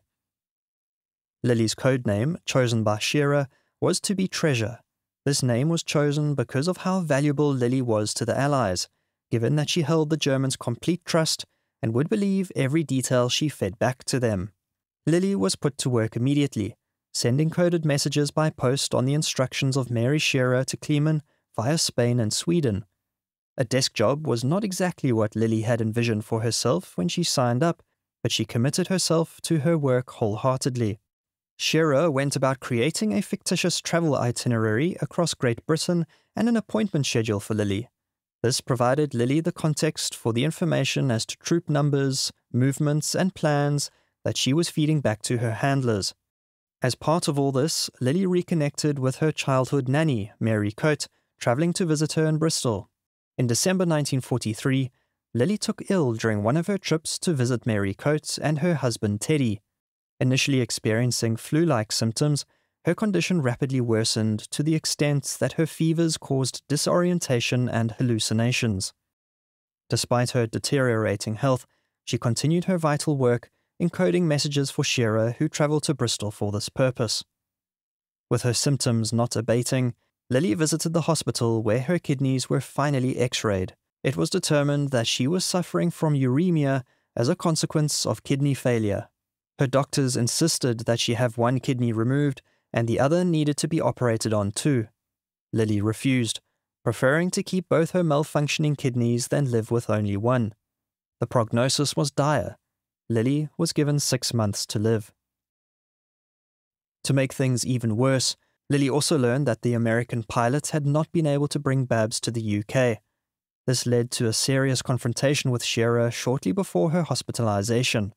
After Lily's demands for the British to make good on reuniting her with Babs were refused, Lily decided to withdraw from her agreement to work for British intelligence, even though Scherer warned her that refusal would mean being considered an enemy. This marked a true low point in the relationship between Lily and her handlers. Miraculously, by early January 1944, Lily began to show signs of recovery, with her kidneys seemingly resuming their functions. Confronted with her grim prognosis, she knew she had little time left, and despite the dispute over Babs, she decided she would continue her work coding messages for the British. Just then, however, Lily received terrible news in a letter from her sister. A portion of the letter read, my poor darling, I hate the pain this will give you, but it's better you should know. You will not see your Babs again. He has been run over." Babs had been living with Moose in Algiers, and the news of her beloved dog's death was understandably devastating to Lily. She would not, however, allow the situation to distract her from her life's greatest mission. With D-Day fast approaching, Lily's role grew more time-sensitive. Her misinformation needed to reach the Abwehr more quickly than the post would allow. Lily planned therefore to head to Lisbon to retrieve a radio transmitter provided by Chapman. Lily arrived in Lisbon under the guise of her role working for the British Ministry of Information's film agency. Lily spent her days working in the British embassy while she awaited Chapman's arrival. He finally arrived 3 weeks later along with a suitcase radio transmitter. Chapman trained her in how to use it and to craft a makeshift Morse code key, which Lily quickly mastered. They agreed on radio transmission times, frequencies, and call signs. Back in her hotel room, Lily grappled with her sense of powerlessness and feelings of isolation. She had willingly come to Britain, full of admiration and trust, ready to throw her lot in with the English in their hour of need. Her only request was to keep her beloved dog Babs. Yet they had failed her, and Babs had met a tragic end under a car.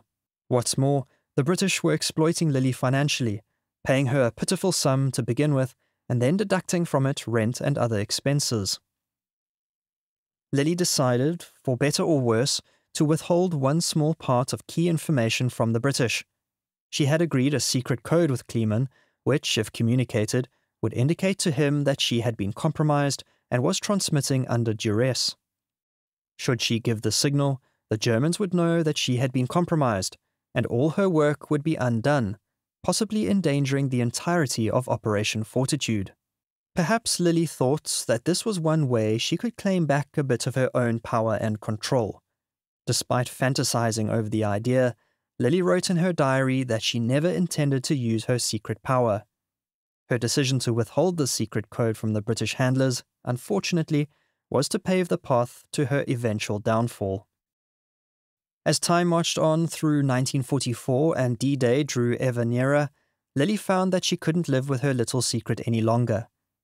She came clean, confessing to Shearer that she had withheld information that had the potential to scupper the entire D-Day operation. Shearer and the 20 Committee took this revelation in their stride, continuing to trust Lily to transmit right up until the D-Day landings on the 6th of June 1944. But the very next day, Lily was summarily dismissed and given 2 weeks to leave her accommodation and return to Paris. For several months later, even after the liberation of Paris, MI5 continued to transmit messages to Chapman as if they were from Lily herself. Ironically, by that stage, Chapman had been apprehended and sent to England for interrogation, where he still believed his crowning achievement was to still have a prize Nazi spy operating in Britain. With Lily in disgrace and having left under a dark cloud, she did not receive the compensation and medals awarded to the other D-Day spies. Rather than slink away with her tail between her legs, Lily continued to make herself useful. She trained as a liaison officer and by the end of July 1944 was back in France. There, Lily worked for the United Nations Relief and Rehabilitation Administration, caring for refugees and liberated prisoners of war. The day after France's liberation, on the 25th of August 1944, Lily arrived in Paris where she was at long last reunited with her parents. Their joy was short-lived after it was revealed to Lily by a well-meaning friend that she had perhaps 3 to 4 years left to live. Despite her ailing health due to kidney failure, Lily remained active, being posted to Verdun to help run a displaced persons camp. When she eventually returned home, Lily was summoned by the French intelligence service for an interview. She was asked to sign a declaration promising that she would not work for the Nazis again. Although she signed the document, Lily was left with a bad taste in her mouth. Climbing to the rank of lieutenant, it was while stationed in Germany that she met and fell in love with her commanding officer, an American, Major John Barton Collins. The couple were married in the Russian Orthodox Church in Paris on the 13th of August 1945. Lily and her husband Bart moved to Michigan in the USA, where they planned to build their dream home together.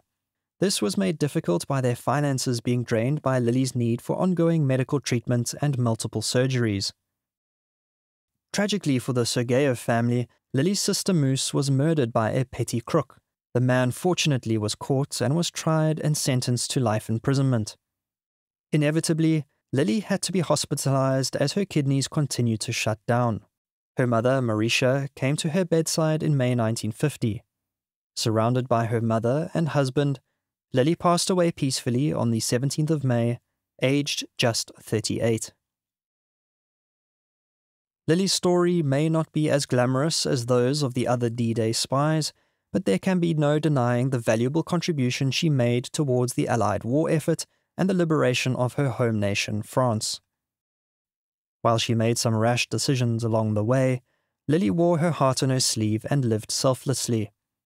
Viewed in totality, her legacy is deserving of far more than the scorn typically afforded her. Lily's story has been mostly forgotten, but much like her codename, is a treasure just waiting to be rediscovered.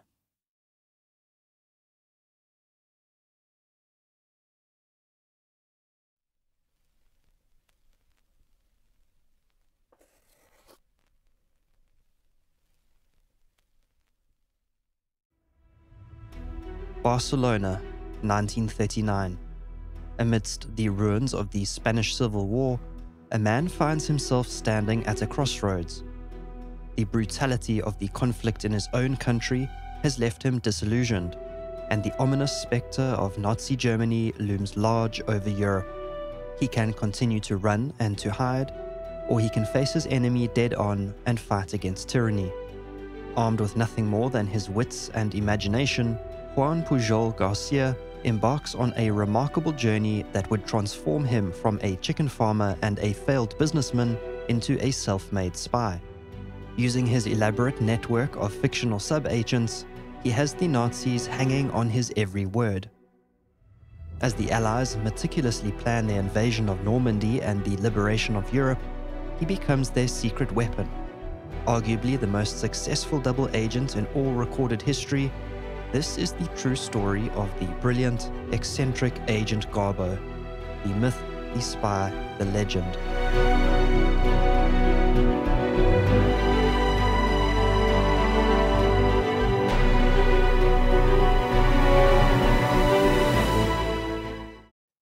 Born on Valentine's Day 1912 to a wealthy upper-class family in Barcelona, Juan Pujol García always had a vivid imagination. As a young boy, he would lose himself in his daydreams, on one occasion riding his bicycle through a classroom window as he was too preoccupied with the fantasy playing out in his head. As an unmanageable 7-year-old boy who had been sent off to boarding school, he had no interest in his schoolwork or the strict discipline imposed by his schoolmasters. Pujol grew into an athletic, charming young man. He loved poetry, the outdoors, and sweet-talking the local girls.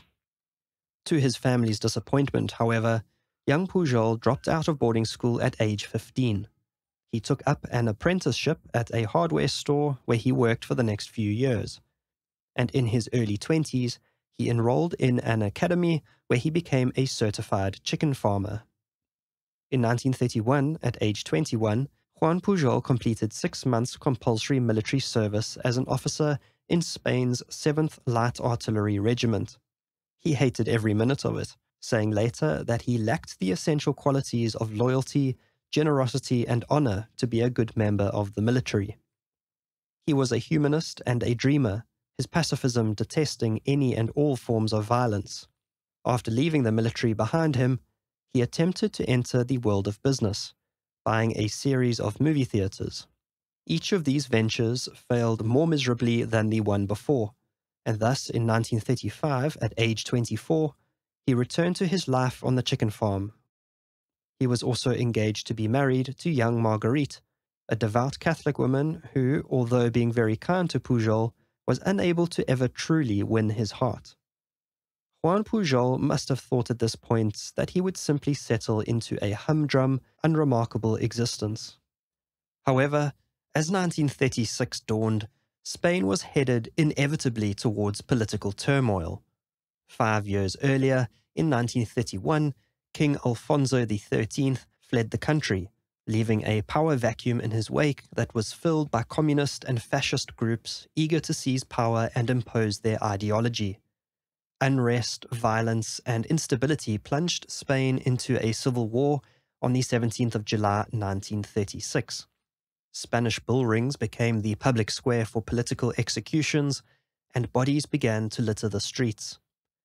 Pujol was dismayed when he was called up for military service by the Soviet-backed Republicans, his compulsory military service still fresh in his mind. Having no taste for what he considered a fratricidal conflict, he dodged the draft by hiding at his fiancée's house. While he was laying low, Pujol's mother, sister, and her fiancé were captured by the Republican army and charged with being counter-revolutionaries. Things for Pujol then went from bad to worse shortly before Christmas in 1936, when he was discovered in his hideout during a police raid and was taken into custody at the local police station. He stayed there for just a week, being freed in a daring prison break by a local resistance group known as the Socorro Blanco. It was his fiancée Marguerite who had made possible his escape. She also had connections with the right people to provide her beloved Pujol with a safe house in Barcelona. There he lived for a full year, hiding from both sides in the Civil War. The flat he lived in was owned by a taxi driver and was situated in a middle-class area. By the summer of 1937, the taxi driver left with his family, leaving Pujol in total isolation. His only contact with other humans was when a local girl brought him food and supplies, and the hushed conversations he had with his protectors over a radio. As the weeks dragged on, Pujol was growing depressed and emaciated. His isolated living conditions in a small apartment were taking their toll on both his physical and mental health. He knew that he had to escape Barcelona and planned to leave war-torn Spain altogether. Through a contact in the resistance network, Pujol managed to obtain forged identity papers that showed him to be too old for military service. He quickly realized, however, that the only way that he would be able to cross borders was to do the very thing that he had been hiding from for months. Pujol joined the Republican Army and was sent to the front lines of battle near Mont Blanc. One night in 1938, under the cover of darkness, he and two others fled their posts and crossed enemy lines by entering the nationalist camp. The deserting soldiers were promptly taken as prisoners of war and put into a concentration camp in the Basque province. After some weeks in captivity, one of the many letters he sent out to family and friends was answered. Having come from a wealthy background, a family friend with the right contacts was able to negotiate for his release. In extreme poor health, Pujol was taken to a hospital in the city of Burgos to regain his strength. One day during his convalescence, a young nurse walked into his ward. Pujol was immediately infatuated by the dark-haired beauty. Their casual conversations soon turned more serious, and they fell in love. Araceli González Carbello was very much like her beloved, a dreamer and an adventurer. But Araceli's dreams were, unlike Pujol's, centered around fine clothes and a glamorous lifestyle. She was described as fiercely intelligent, adventurous, dramatic, and a bit vain. The Spanish Civil War ended on the 1st of April 1939, with General Francisco Franco seizing power of a crippled and crumbling Spain. Juan Pujol and his young fiancée Araceli did their best to settle in the battered shell of the city of Madrid. Desperate to earn an income, Pujol became the manager of a 3-star hotel called the Majestic. The war had seen the once popular hotel fall into decline, and Pujol's ambition to restore the hotel to its former glory was in vain. If nothing else, his job at the failing hotel offered him the opportunity to meet a wide array of people and personalities. When the Spanish Duke of Torre came to stay at the Majestic, Pujol struck up a conversation. Pujol learned that the Duke's elderly pro-Franco aunts were complaining about their inability to get hold of any scotch in the wartime conditions. Seizing the opportunity, Pujol propositioned the Duke as follows. If he could be provided with a passport that allowed him to exit Spain and travel to Portugal, Pujol knew a man who could supply the Duke's thirsty aunts with enough of their coveted scotch to keep dehydration at bay. The Duke gratefully accepted what he considered to be an excellent plan, and soon Pujol was issued with a passport. Thus, for simply guiding the Franco royals through Portugal in search of 6 bottles of liquid gold, Pujol had earned for himself something of far greater value, a means to leave war-torn Spain. The world outside of Spain was, however, hardly faring any better. In September of 1939, Britain declared war on Germany after the Nazis began their march through Europe. As the fighting continued, Pujol started to hear rumors about the concentration camps popping up across Europe and the evils that were going on inside. He was incensed. My humanist convictions would not allow me to turn a blind eye to the enormous suffering that was being unleashed by this psychopath. These were words he wrote many decades later when reflecting on his life's journey. Juan Pujol was a man with progressive ideals. These were instilled in him by his father. Human dignity, liberty, and the value of the individual were to him paramount. He hated any form of extremism and considered Hitler to be a demon. In his own words, he wanted to start a personal war with the Führer. By January of 1941, Pujol felt compelled to do whatever he could to fight the Nazis and contribute towards the good of humanity. He wanted to do something practical, but knowing that he was no good as a soldier, decided to do the next best thing. He marched bold as brass into the British embassy in Madrid to offer his services. Services of what? Was probably the reaction he received. 3 times Pujol was rebuffed. An eccentric Spanish chicken farmer who barely spoke a word of English was hardly the sort to rank highly on MI5's list of potential recruits. Spain was also officially neutral in the war, and MI5 didn't want to risk the fallout if discovered to be running a Spanish agent. Yet Pujol's enthusiasm and persistence was not to be dulled. He set his sights on proving to the British that he could be of some use to the war effort. Naturally, he decided the best way to achieve this was to become a spy for the very organization he hated, the Nazis. He knew nothing about espionage, and even less about the Abwehr and how it functioned. He knew that he would have to learn to play a role, that of the devoted Nazi committed to Hitler's vision for the new Europe. After exposing himself to as much propaganda and Nazi doctrine as he could lay his hands on, he called the German embassy in Madrid from the hotel telephone and asked to speak to the military attaché. After giving his best pro-Nazi spiel, he was surprised when the person on the other end of the telephone said somebody would soon call him. When he received a call back the following day, he was told to present himself at a nearby cafe the following afternoon at 4:30 p.m. Hitler hated spies and the dirty game of espionage.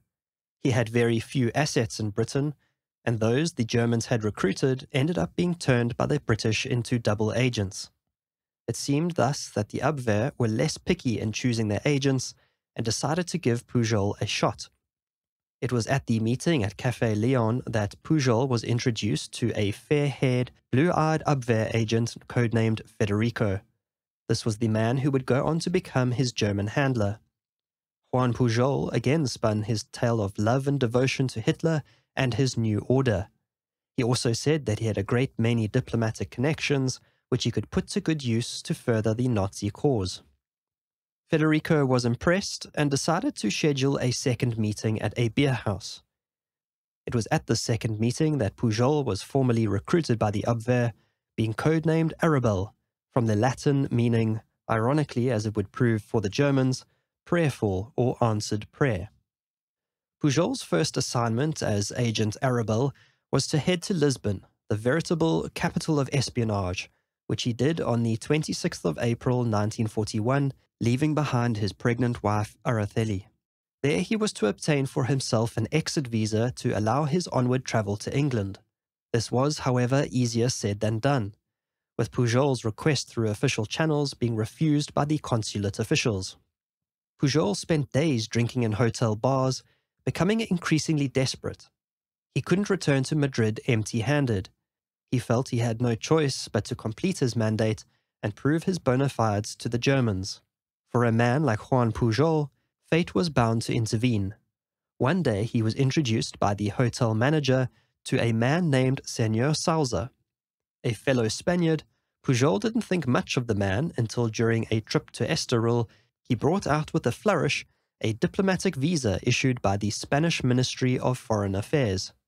Pujol had to contain his excitement upon seeing the document, which would be his ticket not only to England, but also to gain the trust of his Abwehr handler. He immediately began to charm the man, taking him on trips to amusement parks, cafes, and nightclubs. When he invited Señor Sousa on a week-long gambling trip to the Casino Estoril, Pujol feigned sickness as an excuse to return to their hotel room. He implored his companion to go on. He would catch him up soon enough. Once back in the hotel room, Juan Pujol pulled out the camera he had packed, found the diplomatic visa in Señor Sousa's bag, and quickly took as many photographs as time would permit. With the original visa safely back in its place, Pujol rejoined his new friend at the casino. As soon as the trip was over, Pujol got to work creating a forgery. The con was on, Pujol managing to convince an engraver, a printing shop, and an office supply company to aid him in creating his forged masterpiece. When all was said and done, Juan Pujol held in his hands a passport that allowed him to travel around wartime Europe with comparative ease. He returned triumphantly to Madrid, confident that his success would prove to the Germans just how useful he could be. He continued to meet with Federico, spinning a tale of how he knew a man in Britain that was looking to convert 5 million pesetas into pounds sterling. If he played his cards right, Pujol said that he could broker a currency deal with the man. Spain was desperate for foreign currency, and this sounded like a good excuse to send Pujol to Britain to spy. When Pujol revealed his trump card, the forged diplomatic visa, the deal was done. Juan Pujol, Agent Arabelle, was given $3,000 in cash, cipher codes, and bottles of invisible ink. In July of 1941, he was told to pack his bags and make his way along with his family to England post-haste. His mission? Build up a network of spies in Britain and start feeding back military intelligence to the Germans. Pujol's first stop on his journey was Lisbon. He thought surely that with all that he had worked for and achieved, the British would welcome him with open arms and whisk him away to London. But alas, his services were again flatly refused when he presented himself at the British consulate. Although dejected, he felt too far deep into his dangerous game to give up. He decided it was time to stop impersonating a spy and to become one for real. In Lisbon, he bought for himself a map of England, a tourist guidebook, and got his hands on a copy of British railway timetables. On the 19th of July 1941, he sent a telegram back to the Abwehr in Madrid in order to convince his handlers that he had made it to England and was making headway in his mission. He even said that he had met a pilot for Dutch airline KLM who had agreed to courier his letters from England to Lisbon, which explained the Portuguese postmarks on his correspondence. Coming up with detailed backstories for what became as many as 27 non-existent spies. He crafted detailed reports of British Army, Air Force, and Navy movements, writing in a bombastic, florid style, turning the most innocuous of information into a compelling narrative. He gleaned the information that went into his stories from nothing more than his maps, propaganda flyers, cinema newsreels, and bits and pieces of information that he picked up from people on the street. He attributed the intelligence he was making up to his network of sub-agents scattered across the United Kingdom. He took credit when he guessed something close to the truth and blamed it on one of his pretend sources when he didn't. In October of 1941, Pujol sent his third letter to the Abwehr. In it, he said that a sub-agent, one William Gerbers, had observed an armada of 5 British ships leaving Liverpool, heading for the island of Malta. The small British Crown colony was a key link in British defences and of strategic importance in the Allied North African campaign. Pujol's fabricated tip-off caused German High Command to redirect its aircraft and naval forces to defend against an attack which never materialized. On another occasion, Pujol reported that a major British armada was leaving from Wales. This time, German U-boats and Italian planes were scrambled to intercept the non-existent armada, wasting valuable time and resources for the Germans. Pujol knew, however, that he couldn't keep up his ruse forever. If all he provided to the Germans proved to be false, he would soon be abandoned, or worse.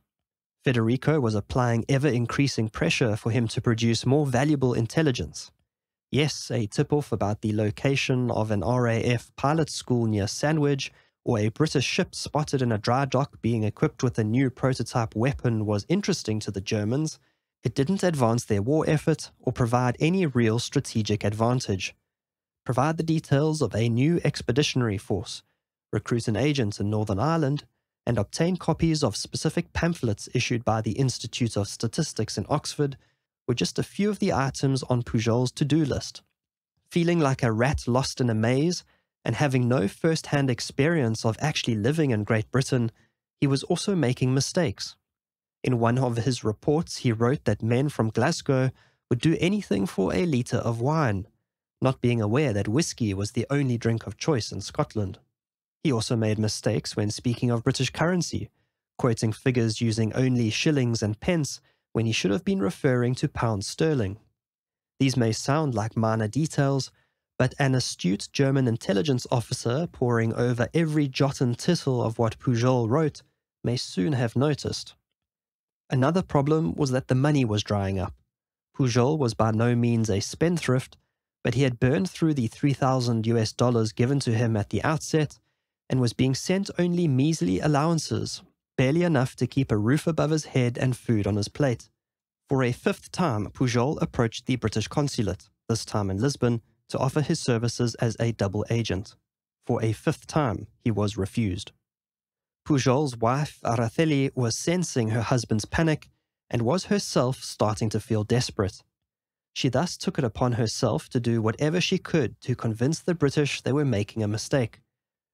Araceli, in a moment of ingenuity, convinced an acquaintance to write out what seemed a harmless note for her in French. Araceli then wrote the text in invisible ink, substituting words to make it read as if one of Pujol's agents was providing key intelligence about a planned sabotage attack. She marched up to the American embassy and managed to meet with the naval attaché whom she showed the note. She said that she knew the source of this information, which just so happened to be her husband. This was enough to convince the Americans to put her in touch with MI6. Juan Pujol García was finally a blip on British radars. While all of this was going on, the British had been intercepting and deciphering telegrams sent from Lisbon by a mysterious agent Arabel to the Abwehr in Madrid.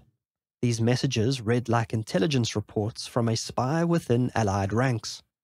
Hairs at MI6 were set running when a dossier containing the decoded messages was handed to its subsection head of counterintelligence. The mysterious agent's reports were so meticulously detailed that MI6 was suddenly convinced that they were dealing with a genuine spy. What confounded the British, however, was that the information being leaked was not very accurate, and some of it was downright absurd. The messages were, however, near enough the truth that MI6 began to scramble to identify the agent Arabel. What perhaps finally convinced the British that Arabel was no simple conman was how the Germans reacted to his messages, diverting large forces in response to his tip-offs, which were written in the most convincing prosaic style, yet were almost entirely made up. After sending out inquiries all across its intelligence networks in Europe, British intelligence received a telegram from MI6 in Lisbon, advising that a man by the name of Juan Pujol had approached the American naval attaché in Madrid to offer his services as a spy for the Allies in London.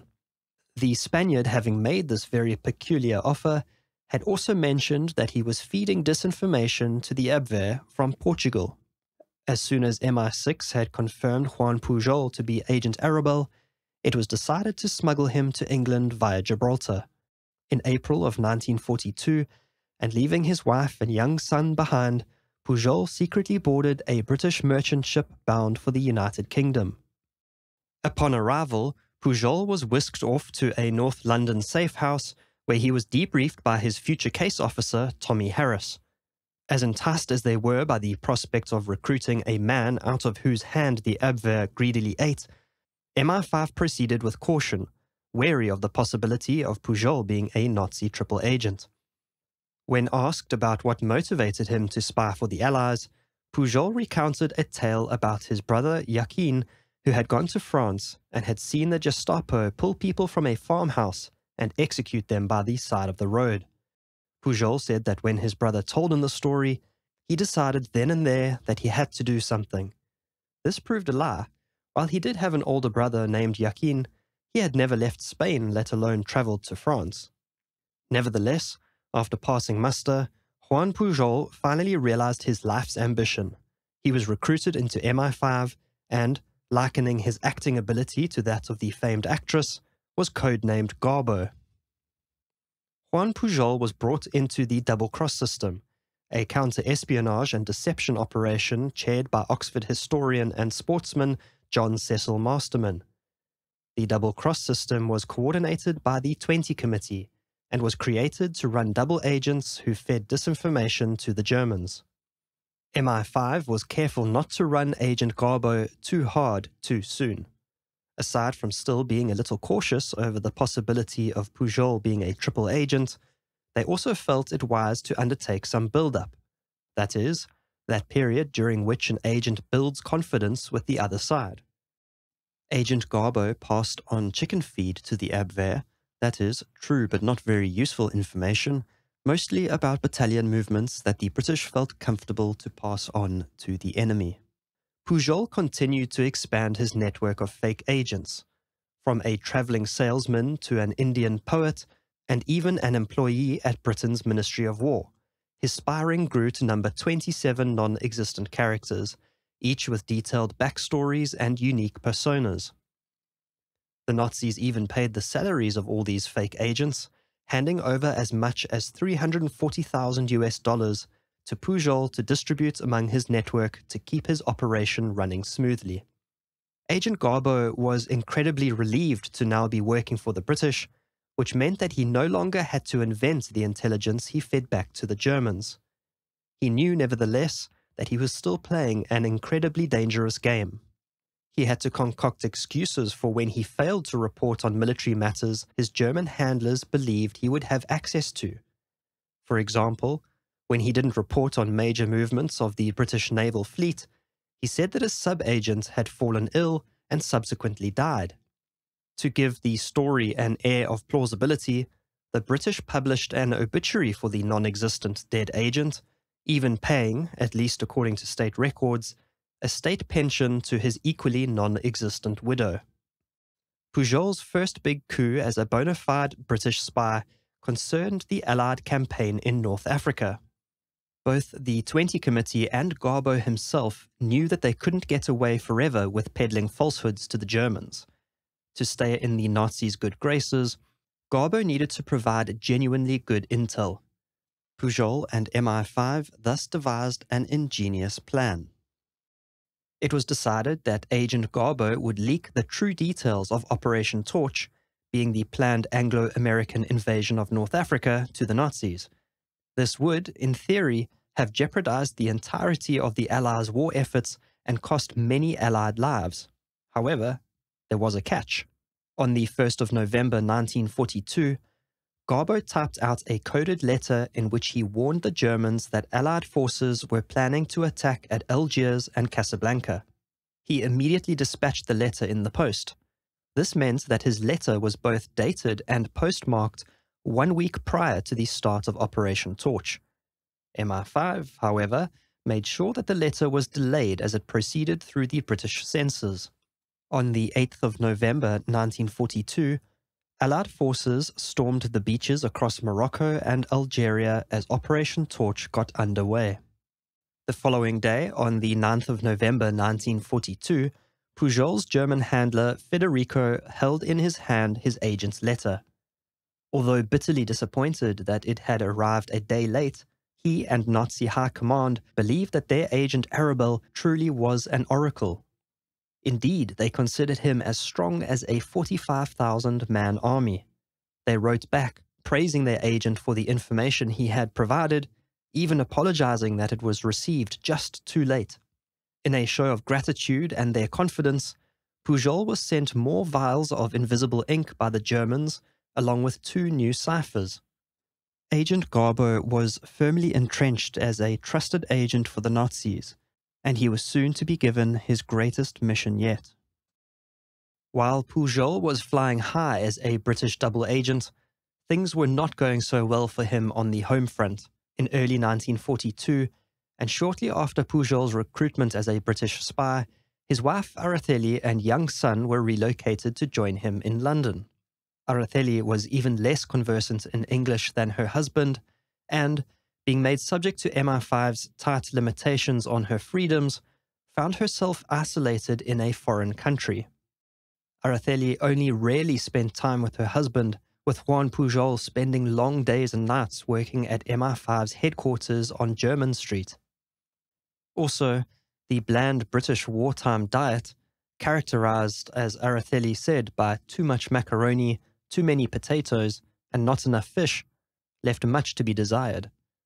Araceli felt trapped in her small London apartment. She had already proved her own worth as her husband's partner in espionage, and resented being excluded from his exciting and important work. As 1943 progressed, Araceli's dissatisfaction intensified, leading to erratic behavior driven by homesickness and a strong desire to return to Spain. Pujol's handler, Tommy Harris, began to notice Araceli's seemingly unbalanced mental state. Things came to a head when on the 21st of June 1943, Pujol and Araceli got into an explosive argument. Araceli threatened that if she were not allowed to return immediately to Spain, she would expose her husband to the Spanish embassy. The stakes were too high for this to be allowed to happen, and the echo of Araceli's threat was heard all the way to the top of MI5 and beyond, to the desk of Prime Minister Winston Churchill himself. Despite MI5's best efforts, Araceli was not to be placated by gifts or reasoning. Agent Garbo's best weapon was deception, and unfortunately, he was compelled to use it against his very own wife. Pujol and MI5 agreed to carry out a ruse. An MI5 agent visited Araceli, telling her that her husband had been arrested and that he had been sent to collect a set of pajamas and a toothbrush. Arrested? Why? She asked. It was then explained to her that Pujol had been deactivated as an agent because of her threats. When this news was broken to Pujol, in a fit of anger he attacked an MI5 agent and thus found himself in jail. Araceli refused to cooperate and went on a rampage. She called Tommy Harris in anger and then Pujol's wireless operator, Charles Haynes. She insisted that he be at her London home within the next 30 minutes. Haynes rushed over to the García home, where he found Araceli lying on the floor in a staged suicide attempt. She had opened all the gas taps and shut herself up in the home. Araceli was then taken to Camp 20, a British interrogation centre in southwest London, used to house captured German agents. After a brief conversation with her husband, who was dressed in prisoner's clothes, she was sent home and told to await the outcome of his fate. Pujol returned home the next day, telling Araceli that the British had taken mercy on him and would allow him to continue working as a double agent on condition that there would be no more trouble. Although it was partly of his own making, Pujol was shaken by the distasteful episode and never spoke or wrote about it again. Having to set aside the tumult of his personal life, the war continued on unabated as 1943 marched on. Juan Pujol was preparing for his biggest deception yet, and one which would help to secure the Allied victory in World War II. At that stage of the war, the English countryside had become a bustling hub of military activity in preparation for Operation Overlord. Military personnel, planes, jeeps, and tents filled the rural roads. This, of course, had not gone unnoticed by German reconnaissance. The key to the success of the invasion was surprise. If the Allied armies hoped to break through Hitler's seemingly impenetrable Atlantic Wall, they needed German forces distracted elsewhere. Operation Fortitude was the Allies' answer, with Agent Garbo being prepped to play a key role in the Allies' series of interlocking and ever more elaborate deception operations. Pujol's mission was to deceive the German forces into believing that the invasion would take place at the Pas de Calais, a location 200 miles north of the actual target, Normandy. If successful, this strategy would ensure that the bulk of Nazi troops were positioned far from where the real action would unfold. Garbo was not the only double agent involved in this grand operation.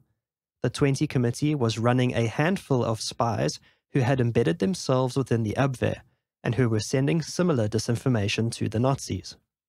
To orchestrate this grand illusion, Garbo had to convince the Nazis that a fictional million-man army called the First United States Army Group was gathering in southeastern England.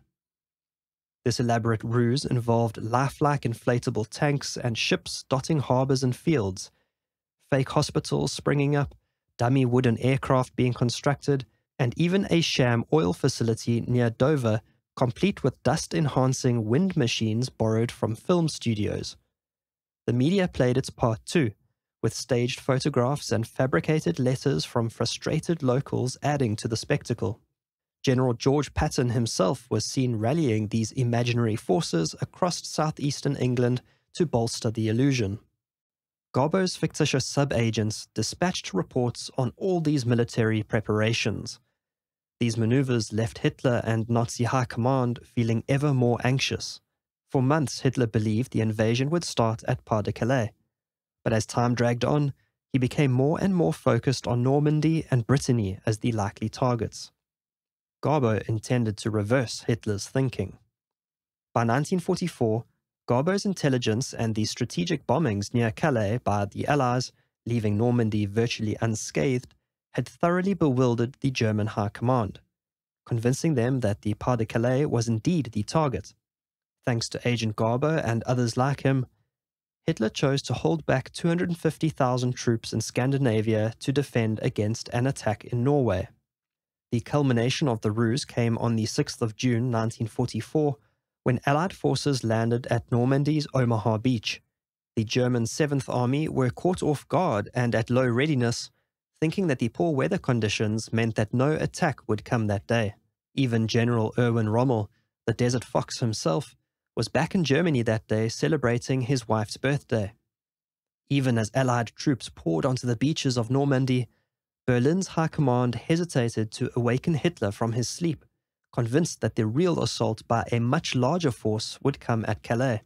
For 2 days following D-Day, German command remained deceived, waiting for an attack from the non-existent Fusag and the opening of the real Second Front. It wasn't until 9 June that a desperate plea from General Gert von Rundstedt moved Hitler to deploy the fearsome Nazi panzer divisions. However, Garbo transmitted a crucial message on this day, reinforcing the diversion at Normandy and suggesting that a major offensive would still target Calais. This message reached Hitler's desk and, demonstrating how much faith the Nazis had in Garbo, led to a critical halt by Hitler of German armored divisions en route to Normandy. This was a moment that shifted the tide of the invasion, saving countless Allied lives and securing a strategic foothold in Europe. Even by December, 22 German divisions still lingered at Pas-de-Calais in anticipation of Fusag's phantom assault. In fact, there were then even more forces in the Pas-de-Calais than there had been before the Normandy invasion had even begun. The key to the work done by Agent Garbo and other brave double agents like him was the fact that it was not only on D-Day itself that the Germans were fooled, it was during D-Day +1, D-Day +2, D-Day +3, and so on, when reinforcements were continuously delayed, that made all the difference. By August of 1944, Allied troops and French resistance fighters were gearing up for the Battle of Paris, and the Soviets were pressing in on the Nazis from the east. Agent Garbo's career in intelligence was nearing its end. German intelligence agents were turning themselves into the Allies in droves as the Third Reich crumbled. Juan Pujol had continued to operate as a double agent long after D-Day, playing a key role in ensuring that German bomb attacks using their powerful V-1 rocket missed their intended targets in London. With the Nazis all but dismantled, the British considered running Garbo as a double agent against the new foe rising in the east, the Soviet Union. But it was decided that this was too dangerous. Pujol was terrified that his identity would eventually be uncovered, and there were enough Germans about who would have considered him a traitor and meant to do him harm. Juan Pujol García had emerged victorious in his personal war against Hitler. On the 29th of July 1944, in a twist of irony, Pujol received a message from the Abwehr to let him know that he would receive the Iron Cross, Germany's highest military honor, reserved usually only for frontline soldiers. Shortly before Christmas in 1944, Pujol was also honored by the British in a secret ceremony in which he was named a member of the Order of the British Empire. This made Juan Pujol García the only individual decorated by both sides in World War II. Agent Garbo continued to communicate with the Germans right up to the end of the war. When jubilant crowds poured out onto the streets on Piccadilly Circus and Regent Street on the 8th of May 1945, Pujol sent his final message to the Germans to tell them that he was fleeing to South America. In June of 1945, Juan Pujol traveled to the United States with his best friend in MI5 and former handler Tommy Harris. There they met with FBI Chief J. Edgar Hoover, who, to Pujol's surprise, did not try and recruit him.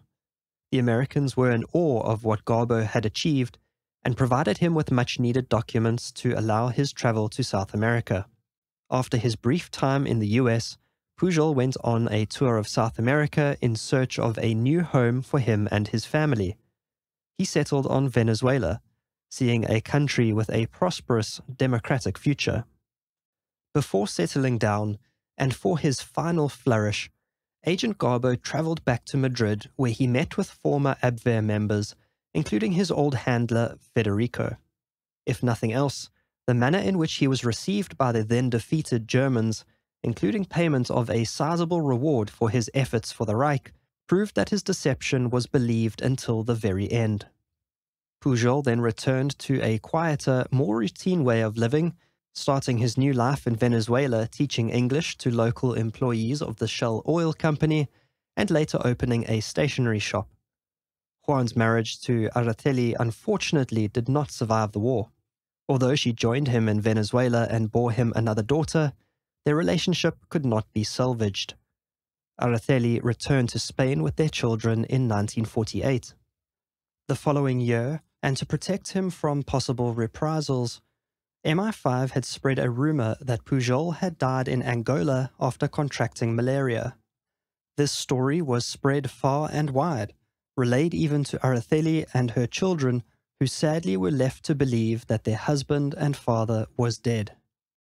For more than 3 decades, Juan Pujol lived peacefully in Venezuela, far removed from the danger, intrigue, and heroics of his former life. He remarried and had 3 more children with his second wife, Carmen Cilia. His anonymity was, however, shattered when author and British intelligence historian Nigel West tracked him down in South America shortly before the 40th anniversary of the D-Day landings. West was adamant that Pujol should travel to Great Britain to be honoured by the Duke of Edinburgh, husband to Queen Elizabeth II.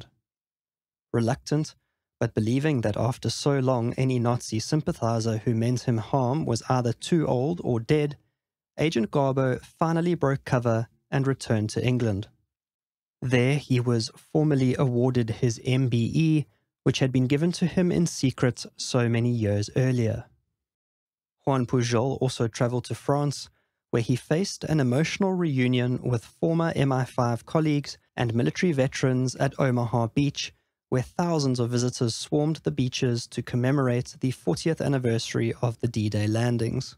There, the diminutive Spaniard was celebrated as a hero, including by many of those he had helped save decades earlier. Juan Pujol García, the man who had hoped to fade into obscurity, now had his face plastered across the front pages of newspapers from the United Kingdom to continental Europe. News soon spread to Spain, where his long-lost family were shocked to learn that their husband and father had not died in Angola, but was very much alive. Pujol had a poignant reunion with his family at Barcelona's Hotel Majestic, where the family spent a few hours together.